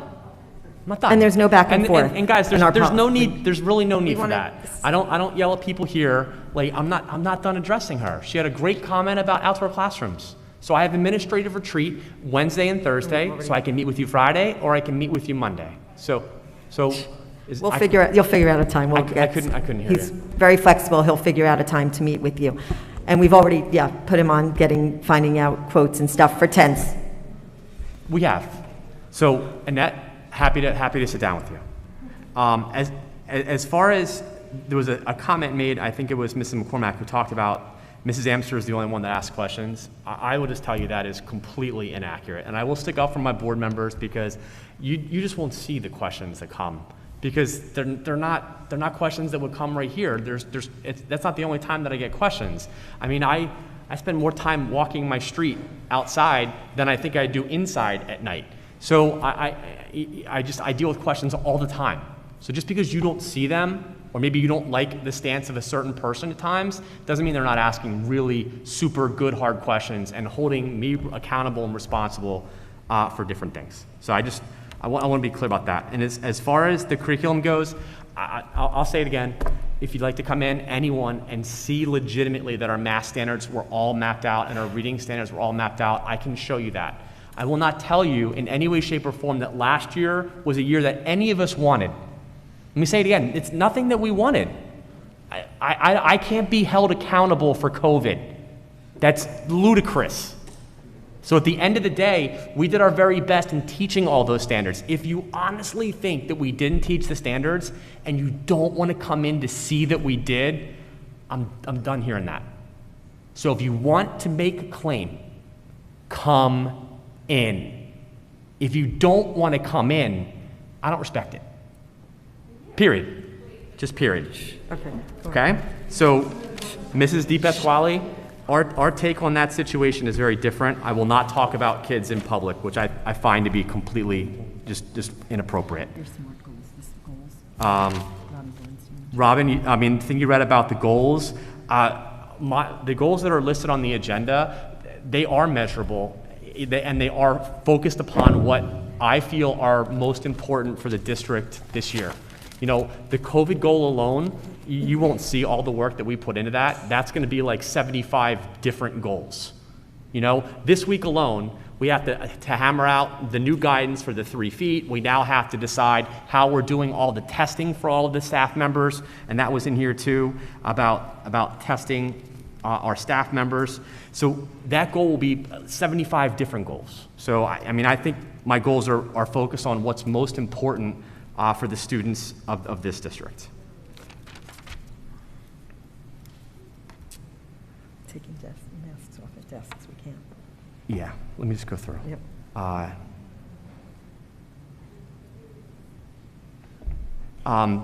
Anthony, you talked about the concept of testing the children. To be very honest, that's just not something that's been discussed, and I don't know anywhere that's literally doing it to that scale. To be honest with you, I don't know how we could even test 4,500 plus kids, and some of them obviously will be vaccinated, but I will certainly look into that for you, 100%. No problems trailblazing, not a problem. Dana, you asked for a little give and take. to be honest with you, our plan this year for everybody in barriers, we're not putting every kid behind a barrier. That's not what we're doing. So it's not as simple as just saying, listen, we'll let you come in and sit down and get behind the barrier. Last year we did barriers. Barriers, I think, cost us literally over $100,000 easy, Vin, right? Yes. Barriers were ridiculously expensive. Honestly, a lot of them broke in that moment. And this year we made the decision, listen, we're not doing that. Now we have extra barriers from last year. So if a parent wants that, we can accommodate that. I'm not saying that you do, anybody. But if a parent does fall into that category, happy to accommodate. The reason why we can't just find that middle ground is just real simple. Members here want me to defy the executive order. I can't do that. I can't. Listen, I could do that. Let me be very clear. I could do that. I'm not going to do that. So, I will explain me. it. I'll explain why. Because at the end of the day, I have a greater responsibility here than anyone. And don't get me wrong, you as parents, I respect you. I respect the fact that you know what's best for your kids. I heard that from numerous people tonight. I don't doubt that. If I would talk about my kids, which I'm not going to do, I would tell you all about their differences and what they need. I respect you. I hear you on that. I don't get to look at it like that. I don't. I have to look at it as the system. The system, and I have to make a call, whether you like the call or not, and I understand many of you don't, I have to make the call that protects the system, period. That's it. And I understand, stop, just stop. Stop calling out. That's it. At the end of it, because that's not what We we're have doing no back here. and forth during our meetings. I have to protect the system. Go, just go. Just go. Mark here. We listened attentively, and we ask that you do the same, please. You don't have a right to disrupt the meeting, ma'am, so I'd ask that you stop going back and forth, and you too, sir. Okay? Thanks. Carrie, very brave. You spoke really well. At the end of the day, we had a great meeting, and I gave you advice in that meeting, and I want you to follow that advice. That's what I want you to do. Okay? And I think I gave you good advice. Okay? I think the next one was actually for you. Okay, I think she just walked out. But somebody asked why I'm not running again. I've been doing this for 7 years. This has definitely been, the last two have definitely been the most challenging, most interesting. I've learned a lot. Dr. Hibbs and I argue a lot. We have very different opinions on many different things, and we always come to an even ground. We work well together. I have one child who's already in college, will be graduating college. My other one is going into 12th grade and will be going to college next year. And I feel like it's time to give somebody else an opportunity. I have other opportunities and other things that I am interested in and that I want to fill my time with. I volunteer at the Marlboro Educational Foundation and lots of other organizations, and just the time has come for me to spend more time with my family. I spend hours and hours and hours doing board business. She does. Sometimes I talk to Dr. Hibbs more than I speak to my husband. Yeah, and more quite than often, and vice versa. And you won't see that, and you won't see that at all. But she has given. I don't even have enough hairs on my head, pun intended, for how much time we speak. Robin is hopelessly dedicated to the kids of this district. Absolutely. And I really care about this community. I've been living here for many, many years. I care about the schools, and I think the most important commodity in our township is our people. The people are the most important, our community, our schools, making sure that we keep up with great schools, and I really believe that my kids have received phenomenal educations in Marlboro, and I know that going forward with the leader and the board that we have now, that things are going to continue to be great, and I just feel like it's my time. 7 years has been, sorry, I see that you just walked back in, but 7 years has been, there are definitely days it's been rewarding, definitely days that I want to pull my hair out. I am not on that Facebook page, but my 21-year-old son is, and what people say and write is really disappointing that that's how our town is represented. And I think that this board does a lot of good for this town, and I really think that every single person up here should be appreciated and for the time and dedication they have to this community. I think that it's just time for me to move on to different things as my kids are moving on out of Marlboro schools altogether, even though they're in the regional right now. Thank you. Jackie, if you're still here, I apologize. I must have just missed that. So you're circled on my paper. I will reach out to you tomorrow. You asked the question of can kids play? And the answer is yes, kids can play. Kids are going to be seated in not just in rows this year. We are going to have the flexible grouping. We're going to have kids moving around the room, and we're going to deal with quarantining as we need to deal with quarantining. And our honest hope is that the rules as written are ludicrous, and we need the rules to change with how we have to contact trace in high. So that's going to be a problem. I'll be very honest with you. That's going to be a problem right out of the gate. And you're going to see us quarantining kids left and right with positive cases. And if I had to guess about what we're going to see, come September, I hope that's not the case, because we want all these kids to actually be in here. But that was Elena. Helen, I think, asked about what would we do. I can only tell you my opinion, but I'll do is, it's really kind of a board discussion. I mean, you're very close to being, you're statistically there now, but you're going to have by the end of next week everybody into Genesis. So personally what I think is you wait for everybody to log into Genesis, and then you have a full picture, and then we just simply craft that into a response which goes to the governor, which says, listen, we live in the proud town of Marlboro, and this is what it represents, period. We have X percent that believe this and believe in masking. We have this percent that absolutely believes in parent choice, which I understand and I understand. Respect. And absolutely, in respect. That's what my suggestion would be to the board, because I think that sending it sooner than that is you're sending it without complete data. I think everyone in here. Yes, Kathleen. Ms. McCormick and Dr. Hibbs both mentioned my name. I just want to be completely transparent. I choose, and Dr. Hibbs knows this from the day I was sworn in almost 3 years ago, I choose to ask my questions in public. That's me. So this is not, I hope there was no disparaging amongst my peers up here. They want to do it a different way. I choose to be transparent with the public and ask my questions up here, period, end of discussion. That's just me.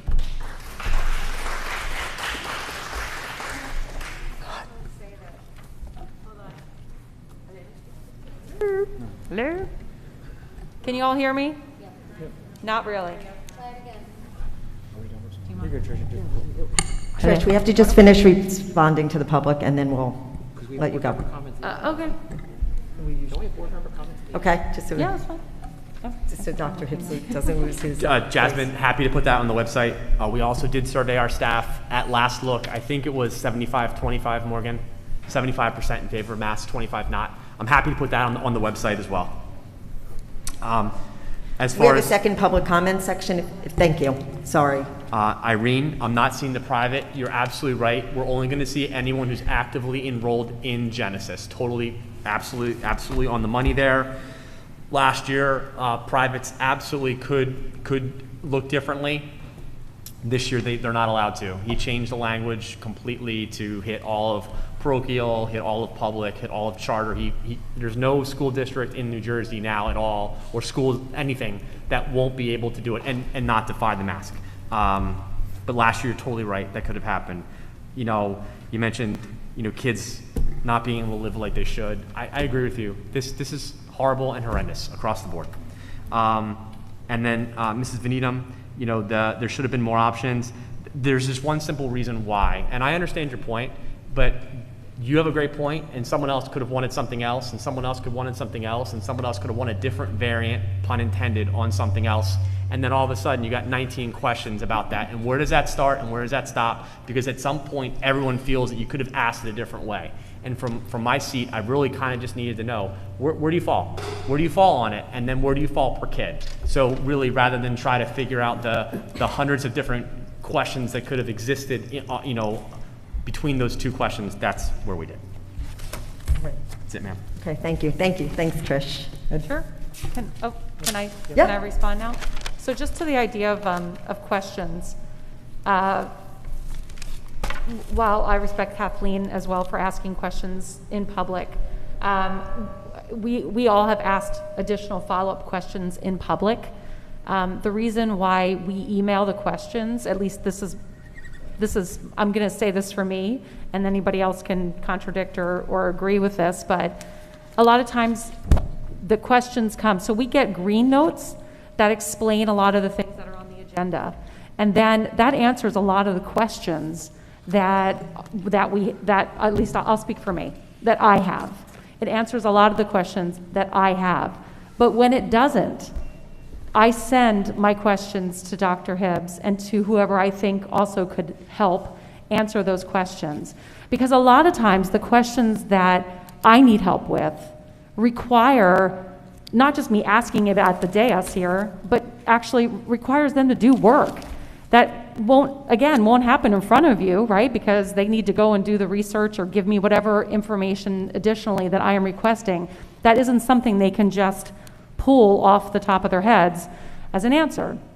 So I like to do it that way because then I feel like I can process it so that when I'm asked to vote, I can vote with my questions answered. Now, if in that time I have additional questions or something happens, which Kathleen does ask questions that I didn't think about, so that's interesting, and then I can ask a follow-up, and that's what you see. But I think it's the transparency word. It's not that my questions, because I'm emailing them, are less transparent. It's I'm asking them so that I can have understanding. To me, that is transparent, right? Because in my mind, that's what I'm trying to figure out, right? I need to vote, so I need full knowledge, and I don't want to get it after the vote, and I don't want to get it in the moment because sometimes I have to process it, right? I mean, I'm not knee-jerking in my reaction. So that's how I do it. I think that's how a lot of the board members do it. A lot of times if we ask questions and the questions are some other board members have asked similar questions, or they think like, oh, this would actually help other board members that might not have written the email before this email came in, they'll share it with us. So there's a lot of back and forth, again, that you guys don't see. You shouldn't necessarily have to see it. But the idea that we're not asking questions, while I understand perceptually that might look that way, that's not what's happening. Yeah. That's all I wanted to say. Thank you. Yes, Jill. And also, and for me, I'm annoying. I ask a lot of questions and I feel terrible.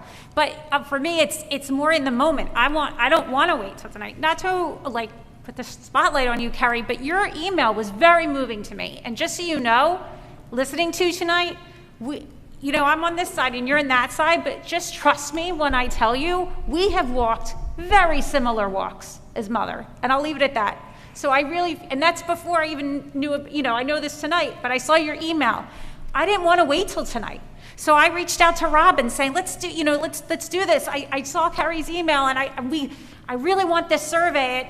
So sometimes if we wait till now, then this survey wouldn't even have been done. So, because we didn't meet, we're not meeting, we met last month, we're meeting tonight, and we're not meeting until next month. And what this public may not understand is we're not allowed to have a big group email chain of all of us. So that's why sometimes we're doing things like here and there. And I understood later, when I reached out to Robin, that, oh yeah, so-and-so also reached out with the same idea. So I know maybe it seems frustrating and you may feel like we're not doing stuff behind the scenes, but we're doing it because I want things done. We all want things done. I don't want to wait a whole month to address, your email. So there's my 2 cents. Thank you, Jill. Exactly. Thank you. Thank you, Carrie. Okay, we're going to take can I have a motion to take a 10-minute bathroom break? Do I have a motion? Trish, great. Do I have a second? All in favor? Aye. Anyone opposed? Okay, thank you. We will reconvene at, what time is it? I can't even think. 10 of 9. Wow, my eyes are red. Thank you.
It's okay.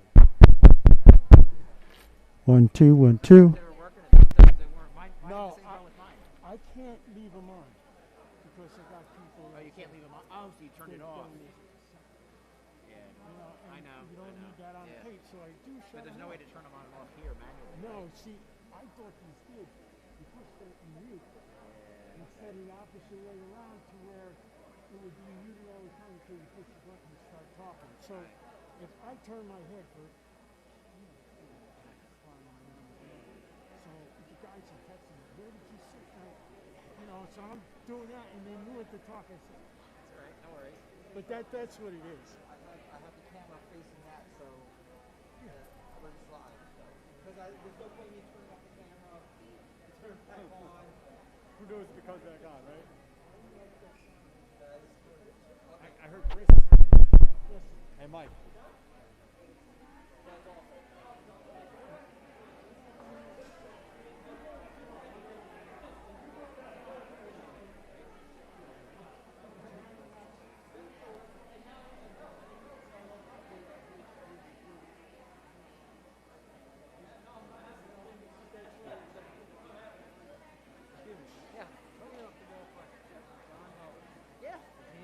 Sure is. Oh my How do you God. know John?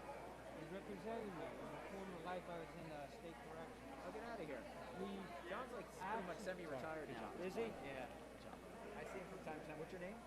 Jim Pyle. All right, Jim. I will definitely He say. absolutely destroyed Yeah, he's a tough lawyer. the state in the deposition. Oh, Made really? These investigators look like Yeah, he's good. He's really good. He Oh, was I he love worked for him. the U.S. Attorney's Office. Yes.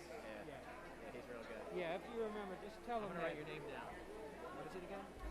Just you can put Major Pyle, D-O-C. It's K-E-I-L. D-O-C. Says hi. Thank you. I appreciate Yeah, I definitely it. will. That's too funny. Yeah.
get on. I forgot that we were on YouTube, so we had to take a 10-minute break on YouTube.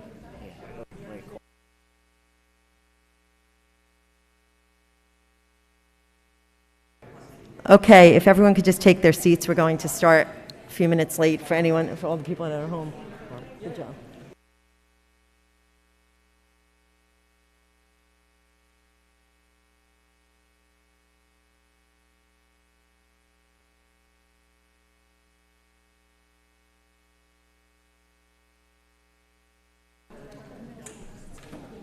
What? It is cool.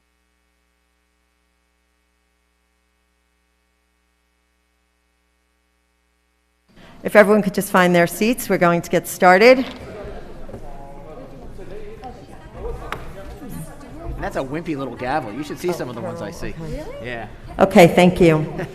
And thank you, everyone who came and spoke. Brian, we're good? Thank you to everyone who came and spoke passionately and emotionally about your opinions, thoughts, and everything. We really appreciate the community coming out this evening. Totally. Okay, we're going to move on. Vin, our school bus driver and building maintenance personnel, motor vehicles abstract. Sure, all abstracts were run and have all privileges in good standing. Great, thank you. Communications, do we have anything? So Mrs. Amster and I just still need to connect on the communications committee, which we will do. So that was that one. Okay. Oh, does that mean communications or communications? Oh, I'm sorry. No, communications. No, I'm sorry. All right, Hibbs reports from July 22nd to August 18th. 0 incidents. Well, that's great. Yep. Our next meeting is Tuesday, September 21st, 2021. Approval of minutes. Be it resolved that the minutes of the following meetings be approved as submitted. July 27th, 2021, regular and executive. I so move. Do I have a second? Susie, thank you. Is there any discussion on those minutes? Seeing none, thank you. Vin? Sure. Mrs. Amster? Mrs. Branch? Yes. Mr. Furland? Yes. Dr. Heller? Yes. Mr. Shifrinson? Yes. Mrs. Salachi? Yes. Mrs. Strafasi? Yes. Mrs. Shrem? Yes. And Mrs. Wolf? Yes, thank you. Committee reports. Buildings and Grounds Committee, then. Sure. The B&G met to discuss just a various amount of projects that are going around the district. So we did discuss the roofs and the status of where we are with them. So the DeFino roof, as of today, is pretty much done. We're just waiting for final closeout and soffit replacement, but the roof itself has been totally replaced. Dugan, as you can see, if you guys drive past, the shingles are being replaced. So that is about 65–70% done. They're still waiting to do the back part of the roof, but they're waiting on materials, so that's probably going to be looking like in the fall where that should be done, but it should not have any impact on opening at all. We also discussed the Morganville property, so as you can see on the agenda, we did go out to bid and we're approving to have the mold and asbestos removed from that property. The bids did come in significantly lower than what we had thought. Originally, we got quotes from contractors like Servpro and All Risk, and they did quote us at substantially a lot higher than what it came at, about $250,000 for one, 300-something thousand for another. And that was just mold remediation of what they saw needed to be done with the building. So we decided to revise the specs because we knew there was asbestos abatement that was needed to be done as well. So we designed the specs to have only certified as licensed asbestos removers bid on the job as well as do the mold removal. So that winded up being able to save us a significant amount of money. So the actual low bid was about $97,000. So we did budget $500,000 for this project. So from our standards, it does look like we over budgeted, but we were going with the quotes that we received in anticipation that the bids might be a little bit higher, including the asbestos. So what we're trying to do is do this work, and then with the remainder of the funds, start really renovating and replacing that building to make it into our building and grounds department. Now, but in doing that, we would remove them from the annex building that we currently own and put them in the Morganville property. So we would sell the annex property and use those proceeds to offset any costs that we're incurring on redoing the Morganville property. So we're trying to be as fiscally responsible as doing as much as possible with the funds that have been allotted this year, because we are trying not to budget anything further for this property. So we are turning after this towards the heating system and then making sure the electrical units and everything is ready and properly run. And then we would be trying to get phone lines and internet in there so we can really start using that as an office and expedite selling the annex property. Last time the annex property was appraised was about $250,000. With today's market, it might be a little bit higher. So we're hoping the proceeds we get from that, could go back into what we spent or can be used to do additional work to Morganville so we don't have to be budgeting for it every year during February. The next thing that we discussed was the AC plan. So, Go AC. So we discussed the roofing plan, and we also said that the last roof on the plan is Robertsville. Now that is a significantly smaller roof than the other roofs that we've been replacing. So we are trying to expedite that project as well to possibly do it this year with this year's allotted funds if we do have a surplus at the end of the year to try to get that going and get it in motion for the summer. Great. So the way we have been doing the roofs is we have been budgeting $1 million every year in the operating budget without having to take out a capital reserve or go out for a referendum. By doing this, we're able to do a sizable chunk of the roof. That's why some years you're able to do half, and then the other year you would finish it and start another one. But we think with that $1 million going forward, we would keep it in the budget because we have been consistently able to budget an additional $1 million every year to do these types of projects. So we'd be utilizing that $1 million going forward for air conditioning to start that process. Now, on top of the $1 million for the first round of AC replacement, the ESSER 3 funds, we were dedicating the 60% that we were allowed to, I believe 65%, towards air conditioning, which would be another 800 and something thousand. I think it was 860 something thousand. Mm-hmm. So with that would be about 1.8 million that you would be dedicated up front by next summer to just have in motion start replacing AC. Now there are a few options. You can do a referendum for air conditioning, or you can do it in phases or in about a 3 to 4 year plan. Now the benefits of a referendum for the board are you receive all of that cash up front. Your taxes do increase though beyond the 2% because you are asking for additional funding from the taxpayer. And when you go out to bid, you're going to have one contractor do the work for the low bid, as opposed to, if you budget it in pieces, you're going to have to go out for procurement, and you possibly could get different contractors each time you do this work. Vinny, I have a quick question. Maybe an idea is to survey the community to see if they would support a referendum for air conditioning. Yes, that's something certainly we can do. Just an idea. So in your next meeting. No, I thought about that after today's during today's meeting, like do a survey to see if they would do the referendum. But I think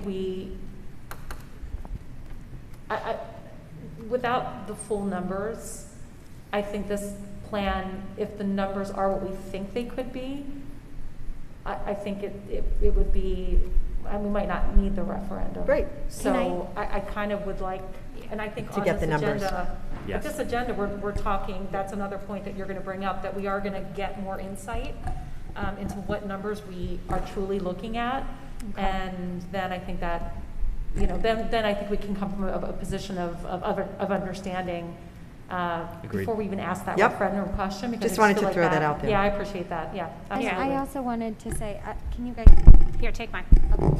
No, they turned it on. Oh, hello, it's on. Okay, so I also want to say that referendum and these numbers, I think it's important to also mention timing. If doing the referendum and we get a large lump sum and we can do it all at once, if that makes a difference with the timing of getting the air conditioners in the elementary schools, or if we're still going to have to do it in parts. And Vinny, I know we've talked about this quite a bit, that it probably will still have to be done in parts, in which case, if we start out with the 1.8 million and then we have more money throughout the upcoming years, then maybe it does make sense not to do the referendum, but to do the plan. So if we could do it all at once with the lump sum, then I think the referendum makes sense. But if timing still is the same no matter what, then... Right, so the problem with doing major infrastructure work on school buildings is, we only have a limited time to finish that kind of work. That major overhaul would really only be able to happen at the end of June, towards the end of August. Now, you can always bid out the work second shift, but of course it's at a premium. Usually they charge time and a half or overtime rate for that work. So we would rather try to do it in first shift and get it done during the summer to try to save some money that way. So really doing it a referendum or doing it this way, the timeline is still going to be the same. So you may have the money up front and you may have an influx of money, but you're not really going to have an influx of time to get all that work done. Could I just say one thing? On the question survey for the referendum idea, how would that work? Because you would really only be asking people on Genesis, right? So that We could couldn't. actually send it out to the whole community. Oh, you would do that, We have a way okay. to do that, yep. Okay. Lynn's great Lynn with Franco that. Yep. from Got She it. would town send it out. will Got help it. us do that. So just to Okay. follow back, I think that once we get the numbers, well, I don't know, now I'm saying it, I mean, I guess we could do both ways, except I hate to put out the dirty R word and then have people think we're actually No. going to do that. No, I agree. So I think wait till you get the I think numbers. I'd rather. Numbers first. Yeah, I think if. I agree, especially the because one thing you could face is if the problem is if we push a referendum and it fails, then we're back to square one. Where if Right. we do it this plan, we're continually moving forward with at least something. And it's worked very well with our roofing plan. Yeah, I think it's great, The- and so. The only way, in my opinion, and this is just my opinion, that you even consider or entertain a referendum is putting out the numbers and having a very strong support from the community, because referendums haven't gone well here. No. And they get systemically attacked. And at that point, there's really kind of no recovery for it. So if we can figure out a way to do this, as Trish mentioned, possibly through just the budget, knowing, as Susie, I know what you want. We want to be able to bewitch our nose and make them all happen at once.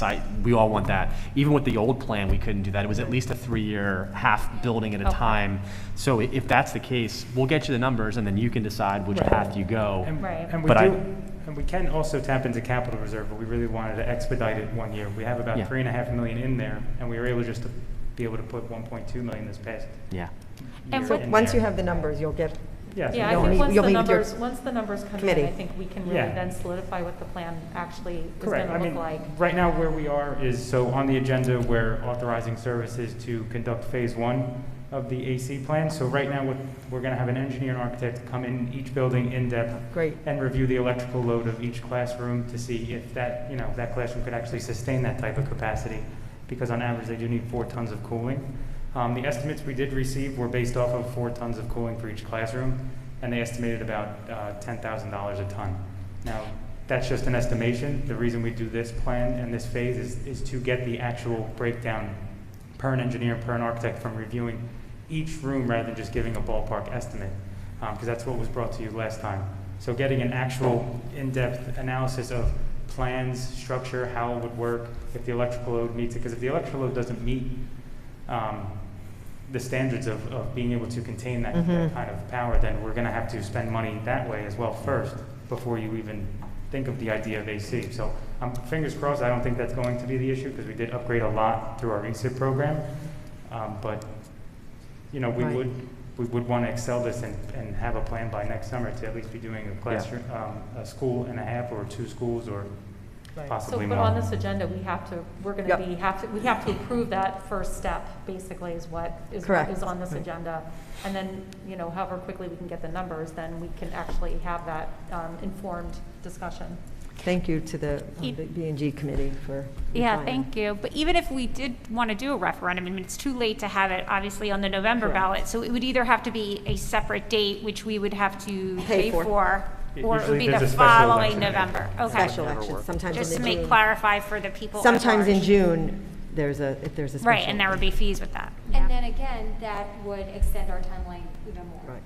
Correct. Right, Well, and we correct. could try to do both, right? If we had enough money to do one of the schools, we could, and then go out to a referendum for the other schools. Right. But to me, that doesn't work personally, because the timing of it doesn't accelerate the timing. No. And Right. so I think what we No. need to focus on, in my opinion, is expediting.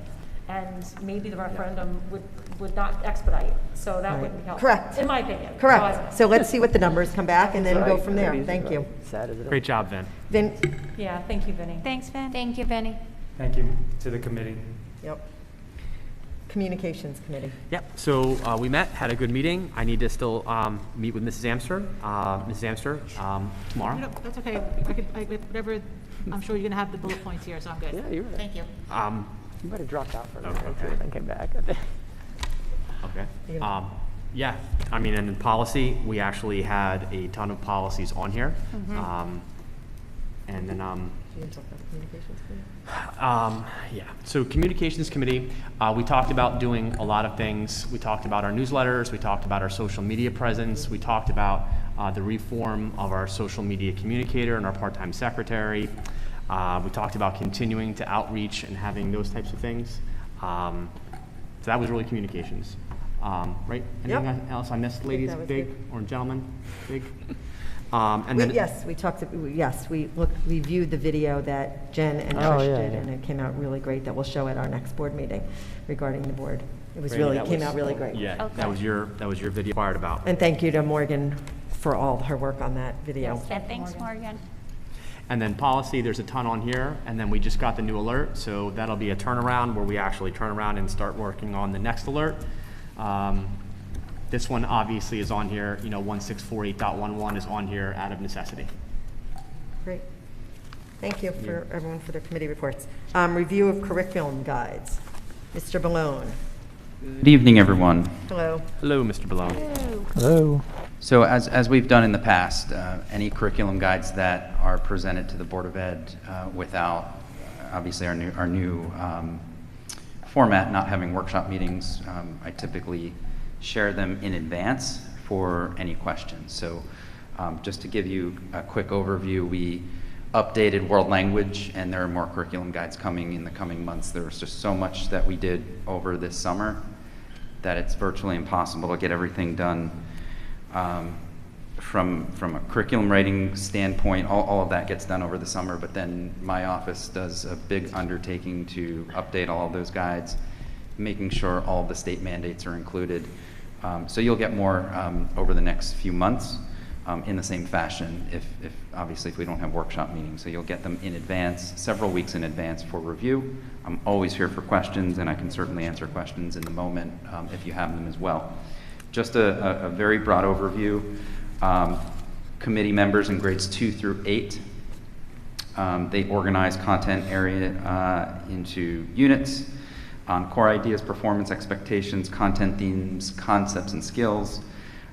We also made sure that there were intercultural statements, possible topics, vocabulary.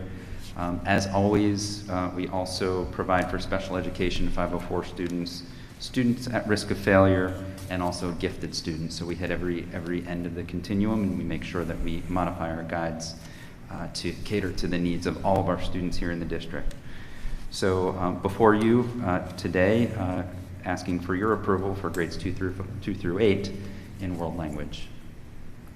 Thank you. Thank you very much, Mr. Balone. Financial and business operations matters. Jen, can you please read? Financial and business operations matters. The superintendent of schools submits the following resolutions for approval. Transfers, list of bills, number 3, harassment, intimidation, bullying report. Number 4, travel. Number 5, acknowledgement of travel dollars spent in 2020-2021 school year. 6, PTA, PTO events. 7, purchase of 2 vans and related services. 8, purchase of 5 buses and related services. 9, acceptance of American Rescue Plan IDEA allocations for the 2021-2022 school year. 10, donation.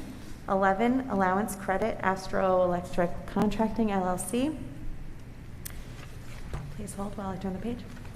12, amended resolution, CRSSA SR2 grant. 13, amended resolution, mental health SR2 grant. 14, amended resolution, out-of-district placement for the 2021-2022 school year. 15, out-of-district placement for the 2021-2022 school year.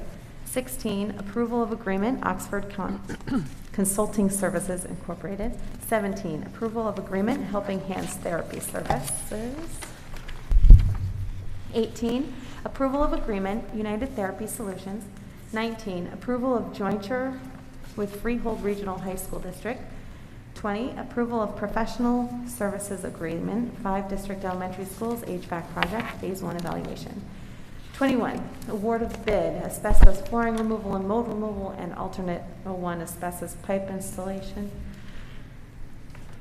22, award of bid, curtain wall and select glazing replacement for Marlboro Middle School. 23, donation.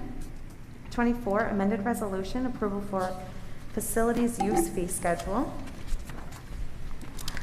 25, amended resolution, acceptance of CARES Emergency Relief Grant allocation for 2021 school year. 26, state contract purchases.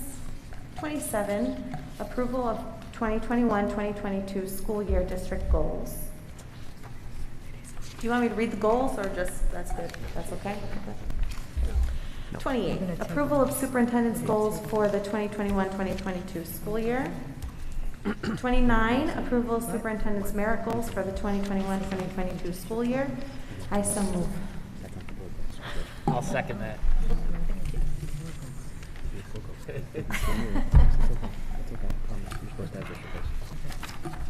Great, do I have a second? Thank you, Randy. Any discussion? I feel bad for her. Sorry. Thanks, good job, Jen. I job, wanted to Jen. thank Mr. and Mrs. David Lynch for the donation of assembled, about 40 to 50 assembled packages of school supplies, and thank the MMS PTA for donation of 4 picnic tables. Thank you, that's really great. Yeah. Good additions, and very nice. Vin, any discussion here? Vinny, thank you. Roll call vote. Mr. Shiffrinson? Yes. Mrs. Shrem? Yes. Mrs. Strafasi? Yes. Mrs. Amster? No for 20, 21, 27, 28, 29, yes for the rest. Okay, thank you. Mrs. Branch? Yes. Mr. Furland? Abstain on 28 and 29, yes for the rest.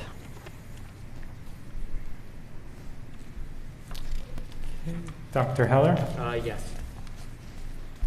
Mrs. Salanchi? Yes. And Mrs. Wolf? Yes, thank you. Trish, can you please read curriculum matters? You have a short one. Sorry, Jen. The superintendent of schools submits the following resolution for approval. 1, approval of world language curriculum guides. I so move. Great, do I have a second? Susie, thank you. Any discussion? Thank you, Michael, and whoever, and everyone, all the teachers that worked on that, staff that worked on those. Vin? Roll call. Mrs. Salanchi? Yes. Mrs. Strafasi? Yes. Mrs. Amster? Yes. Mr. Furland? Yes. Dr. Heller? Yes. Mr. Shiffrinson? Yes. Mrs. Shrem? Yes. Mrs. Branch? Yes. And Mrs. Wolf? Yes. Thank you. Kathleen, can you please read personnel matters? Sure. The superintendent of schools submits the following resolutions for approval. 1, retirement. 2, resignations. 3, employment certificated staff. 4, employment part-time certificated staff. 5, employment instructional assistants. 6, employment school aid. 7, employment bus drivers. 8, reemployment certificated staff. 9, reemployment school aid. 10, head custodians. 11, stipend head custodians. 13, reassignment certificated staff. 14, reassignment and transfer non-certificated staff. 15, stipend head custodian. 16, transfer certificated staff. 17, transfers non-certificated staff. 18, extracurricular activity advisors. 19, amended extracurricular activities advisor. 20, amended school counseling, summer work. 21, curriculum, opening day presenters. 22, amended teacher summer IEP meetings. 23, amended child study team and teacher evaluations and meetings. 24, stipend continuation of program for provisional teachers. 25, stipend mentor teachers. 26, mentor induction. 27, stipend student information and data service manager. 28, student practicum. 29, substitute teachers. 30, substitute instructional assistant. 31, substitute bus driver. 32, paid medical disability leaves. 33, unpaid leaves of absence. 34, amended resolution leave dates. Is in the addendum. 35, amended resignation effective date. 36, resignation. 37, employment certificated staff. 38, employment instructional assistant. 39, reassignment and amended salary certificated staff. 40, reassignment and amended salary non-certificated staff. 41, transfer, reassignment, and amended salary. 42, reassignment, certificated staff. 43, school counselor and school nurse 504 reviews. And 44, wraparound counseling services, summer work. I so move. Number 12, you skipped on accident. Amended salary, certificated staff. It was on the very bottom. Oh, I'm sorry. No, that's okay. I just didn't want those people to not get. Sorry. That's okay. Thank you. Welcome. Do I have a second? Second. Jen, thank you. Any discussion? I have a question? Yep. Sorry, I just have to go back to that page. No, on page, I think it's item 27. I think I had asked the last meeting. No, it's not 27. Sorry, 32. I had asked the last meeting about the dyslexia specialist. Have we put out there to hire somebody? And if not, when will we be doing that?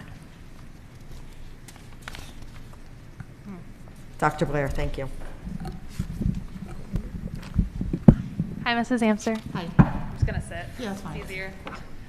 So now that we know the official dates, I've already been speaking with HR on various options, whether we're going to post or try to fill internally, just because it's quite a hard position to fill for that period of time.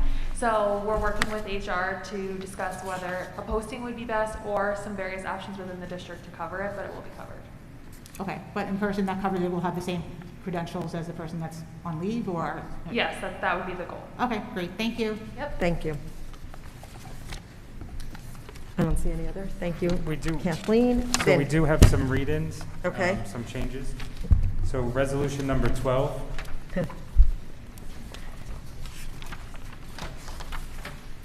Yep. Amended salaries, certified staff. So the Rosalind Volkowitz, it's not the Frank Dugan Elementary School. That'll be actually changed to the Abbott Early Learning Center. She's going to Abbott, or she's coming from Abbott? She's coming from Abbott Right, and that's what going I to thought. Frank Yep. Dugan. So from. Resolution number 14. Reassignment and transfer non-certified staff. So Mr. William Scully will actually. Sorry. It's not on. He was calling. No. Okay, there we go. Just wanted to clarify Rosalind Walkowitz, that read-in for number 12. The location should be Abbott to Abbott. It was just the salary that Got was. it, okay. I just wanted to make that clear. So clarify that? She's not moving to. She's not moving location. So she's not moving. She's actually. So she's going from Abbott to Abbott. It's just a revision of salary. Transposition. No, it's 93, transposition of 375 to salary. 93, 735. Right. Thank you. Thank you, Mike. Mm-hmm. Resolution number 14, Mr. William Scully, his 2 position, the courier transportation, instead of starting on 9/1, he will be starting on 8/30/21. Okay. And then resolution number 28.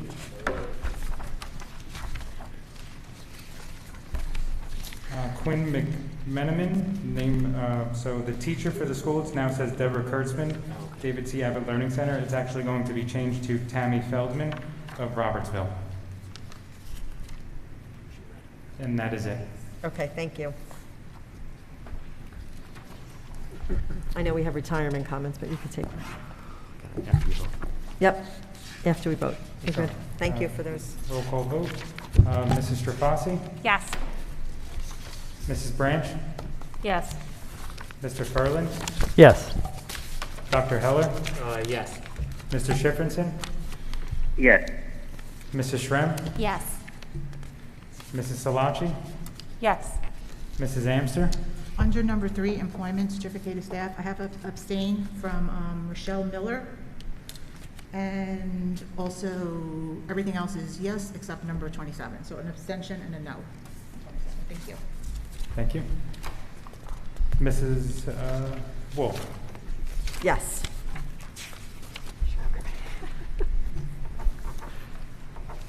Policy Development and Community Relations Matters, Randy. Yes, bear with me. It's page 40. Vin, Yeah, I like to read it. hold on one second. Is that the same Michelle Miller? Oh, so then I should abstain on, which one was that? Rochelle Miller was a. Number 3. Number 3.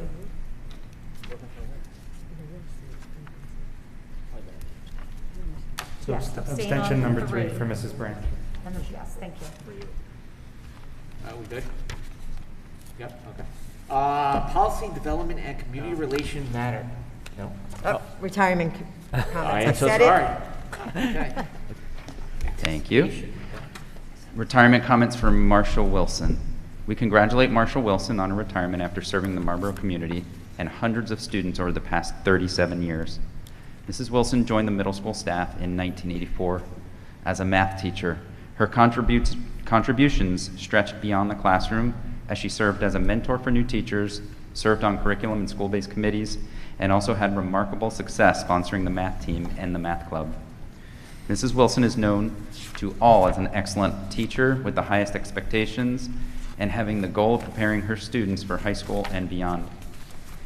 It has always been important to her that students understand the why of mathematics and not just the procedures and process.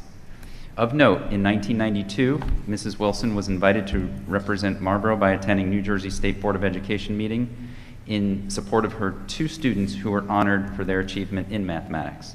As many other schools across the country, Marlboro participates in competitions where students show their knowledge of mathematics. Following several years of having the highest scoring students, Mrs. Wilson was selected as the 1995 winner of the Edith May Slip Award, sponsored by the Mathematical Association of America for Distinguished Junior High School Teaching. Marcia served as the coach for the math club for many years. To this day, her passion for the club and the team members' success is paramount. It was not unusual to see her and the team practicing for the CBA or Math Counts competitions on Saturday mornings while also sharing donuts and juice.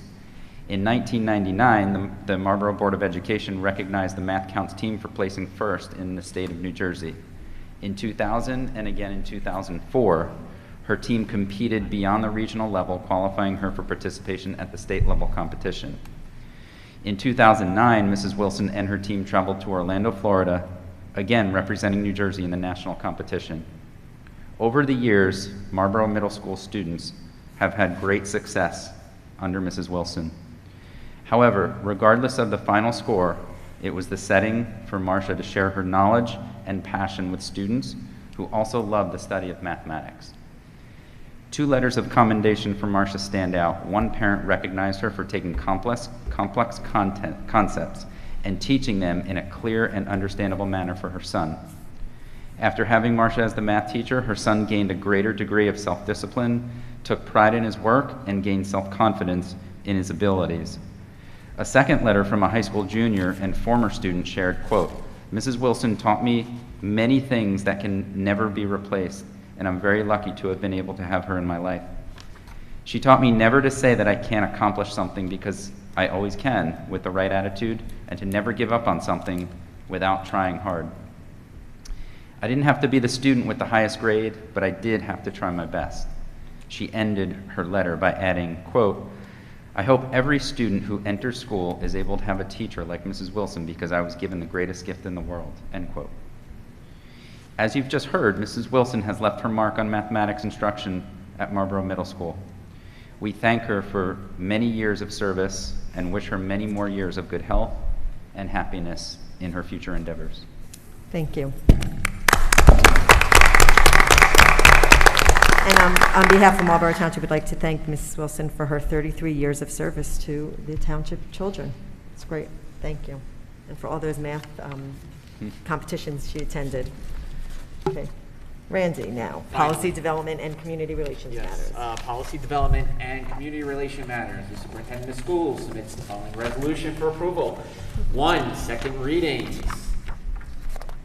Number 2, first and second reading. I so move. Do I have a second? I second. Jill, thank you very much. Any discussion on any of the policies? Seeing none? Vin? Roll call vote, Mrs. Amster? 1 no, 2 yes. Mrs. Branch? Yes. Mr. Furlan? Yes. Mr. Schifrinson? Yes. Mrs. Shrem? Yes. Mrs. Salachi? Yes. Mrs. Strafasi? Yes. Dr. Heller? Yes. And Mrs. Wolf? Yes, thank you. Okay, we're going to move to our liaison reports. Monmouth County School Boards Association? Nothing. We just did a vote of if we want to do in person or stay virtual. Saw that. New Jersey School Boards? Nothing. Nothing. I didn't see anything either. Just a lot of their virtual things Classes, that we've been doing. workshops, the webinars, classes. so just look out for the emails. We get lots of Yeah. emails from them. They offer great classes. I've been doing a lot of those. Great, Jen. Freehold Regional High School? Their next meeting's on Thursday night, but I spoke with Michael Messinger, and he asked that I convey the following information. Kids are going to be going back to school full-time and in person with masks. Every student will be having lunch during that same block period. And however, in order to comply with a 3-foot rule, various classrooms will be used for lunch in addition to the cafeteria and gyms. And this part coming up is important because I know I've been speaking about this at every meeting. Last week, I feel bad because I vexed people and I don't like that. Last week, the state did approve our proposal to save us 40% of the cost of the bonds to fix the roofs and the paving. We're going to come out with talking points and a log emphasizing the repairs that will have to be made no matter what. So no matter how the vote goes, so if you don't want the entire $14.5 million taken from educational programs, please vote yes. And they've now been doing the one-to-one student Chromebooks this year. So in addition to the S2 cuts, which I've been saying every month, please educate yourselves. Go on Dr. Sampson's Twitter account or the frhsd.com, just so you know that they're begging people for this referendum. So thank you. Thank you. Steve, anything on the Alliance? Nothing at all, other than the fact that Nancy Horowitz, who started the Alliance, passed away recently. Oh, thank you for letting us know that. The person who started the Alliance. Oh, God. Thank you. And I know they're on hold with Nancy Geist retiring. So, Marlboro Township. Marlboro Day is September 12th. September 11th is the 20th anniversary. The 20th anniversary of September 11th. The ceremony to be held 9 to 11 at the memorial in town, near Town Hall. More to follow. It's really, if you haven't been there yet, it's beautiful to go over and just look at it and go. Very I nice take ceremony. my kids every year on that day. And I think that was it from town. And then PTA, PTO. Nope, nothing until school starts. And Marlboro Educational Foundation, nothing till school starts as well, but look forward to some fundraisers that will be coming. Old business. I think we wanted to just discuss Marlboro Day. Yes. Okay. You want me to? Sure. Okay. So Sure, I had been suggesting that we, as a way to do community outreach, that we attend Marlboro Day, which I still think is a good idea. But unfortunately now, after I said, let's do it, my daughter has something and now I can't attend Marlboro Day. Well, I can attend some of it, but not all of it. So I don't know how everybody else feels or if everyone's schedule would have allowed them to do it or not. I mean, if anybody else wants to do it, great. But if not, maybe we, do other things. I don't know. Yeah, and I think do a lot we of have a people. table? Well, we were on hold because we were waiting to see. I was waiting for some more responses. Not everyone responded. To see if people are available. It seems like other people have conflicts as well that day. So in the next day or two, if you definitely want to do it, and I did get one board member who thinks that maybe this year is not. We shouldn't do it. Just it's rushed and what's going on, and maybe not going out there. So for that particular day. Because other people will be in other organizations. But if you are available that day, please just email me, because I will be there for another organization, so I could split my time if people are really interested in doing it. I'm unavailable because I have to be at 2 different places Right. that day there, so. Thank you for letting me know that now. Right, so 2. Yeah, so right now So it's I going to be can't hard to attend. man a table. Kathleen can't attend. I can guess. only do the morning because I have hockey at 3. And you have another table. I mean, I could do a Yeah. shift. A shift, sorry. I can So do, just if we do email me. shift, if we could stagger with someone else.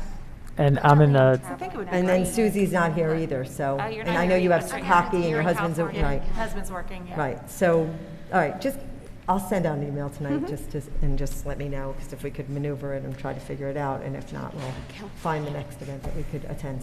Yeah, I mean, I know that Marlboro does a lot of different things, and I know that we always attend, we're invited to attend other things through the township. So, I mean, maybe it's something for the communications committee to discuss, but maybe there are things like we assign people to be the liaison. Maybe we can try to figure out to assign a board member to an event so that we, do Community more outreach. present. I mean, we all go because we have kids there sometimes or whatever, but being there as a parent versus being there as a board member is a little bit of a different feel. So again, just something I think, to discuss maybe in the communications committee, Yep. just again. I'll add that, I I'll like add that to Great, the agenda. thank you. And especially because like with the school year starting and Marlboro, like the township, they do so much, like Halloween, you Sure. know, like they do so much, like the rec, like we can go and represent ourselves, and I Right. like that idea. Yeah. Great, thank you, and we will add that, make sure that gets to the communication committee. Yep, Morgan, you okay adding it? Are you okay adding it to the agenda? Thank you. New business? Seeing none, we're going to move to our second public comments. Do I have anyone? Please state your name and your address. And the same rules apply, 3 minutes. Kathleen DePasquale, reside in the school district, the Marlboro School District. First question I had was about the active panels that Mr. Ballone had spoken about the last meeting. You had mentioned at the end of all that they were going to come preloaded with lessons. How is the district planning on utilizing those lessons? Are you planning on replacing live lessons in place of having those preloaded lessons? I just don't understand the significance of why we are buying software with preloaded lessons in them. The other question I had was about the policies. It just seems that you guys passed about 30 policies. I'm just curious to know how detailed you read them, because it's my understanding that Strauss Esme writes all of our local policies, which doesn't make sense to me because they're an outside agency and they write many other local districts' policies. So how are we making local policies if you guys aren't actually creating them yourself and we have very identical local policies to others? I understand some of the policies have to do with the governors and the State Department of Education on things like that, so there are things that have to be in there, but I'm not quite sure why we're outsourcing local policy, including the mass policy, which is policy 5511, which, you know, Dr. Hibbs, I just wanted a clarification on. You said if a parent submitted a doctor's note, it would go goes up to the district's doctor, which sounds like that would be the procedure, but two things is I'm not quite sure why the district doctor is making decisions on students that he hasn't actually seen himself. In addition to, if that is procedure of how those doctor's notes are going to be handled, why isn't it written as part of the policy in 5511? And the last time that policy was amended was August of last year. Are you planning on amending that again with the new executive order and other exemptions that are allowed? Okay. I can take that first one. Do we have any other public comments? Oh, sorry. I think we're good, okay. Active panels don't have preloaded lessons at all. So I'm going to guess what Mr. Ballone was talking about was the fact that it allowed the teachers to still use Active Inspire, which was their lessons that they created. So Active Inspire is the software that exists with Promethean, and teachers build their lessons like they could do in a Google Slides presentation. So they're not preloaded at all. So to answer that question, not preloaded. So we don't. Okay. There's no back and forth, sorry. I didn't. Yeah, they're not preloaded. So we can clarify it now. So they're definitely not preloaded. Mike definitely wouldn't have said they were preloaded. No, in fact, I remember what I said. I said they were not preloaded lessons, but they would, exactly what you said, Dr. Hibbs, they use Active Inspire, which has been used since before I was teaching here. Thank you, sorry, we cannot have any back and forth. We cannot have any back and forth, Ms. Thank you. It doesn't matter. I mean, they're not Just preloaded go on lessons. to your next. Okay. Just go on. So as far as policies go, typically school districts use either school boards or they use Strauss Esme as their policy template. So what they do is they actually look at local and state code, 18A, 6A, and adjust it as possible, or as according to what changes according to the statute and the code. There are times where the board gets to choose in different avenues for the policy, and that's where good hard discussions come in. Sometimes policies are just policies and it's code updates, but it's actually very time consuming, and it's a massive undertaking to actually take the code and then write your own policies. So we would actually not be able to handle that in-house. We don't have enough staff to do that. That actually did happen here years ago with Dr. Gasworth, and then we transferred to Strauss Esme right around the time that I started, because we had been using school boards and Dr. Gasworth was writing policies, and it took up a huge chunk of his time.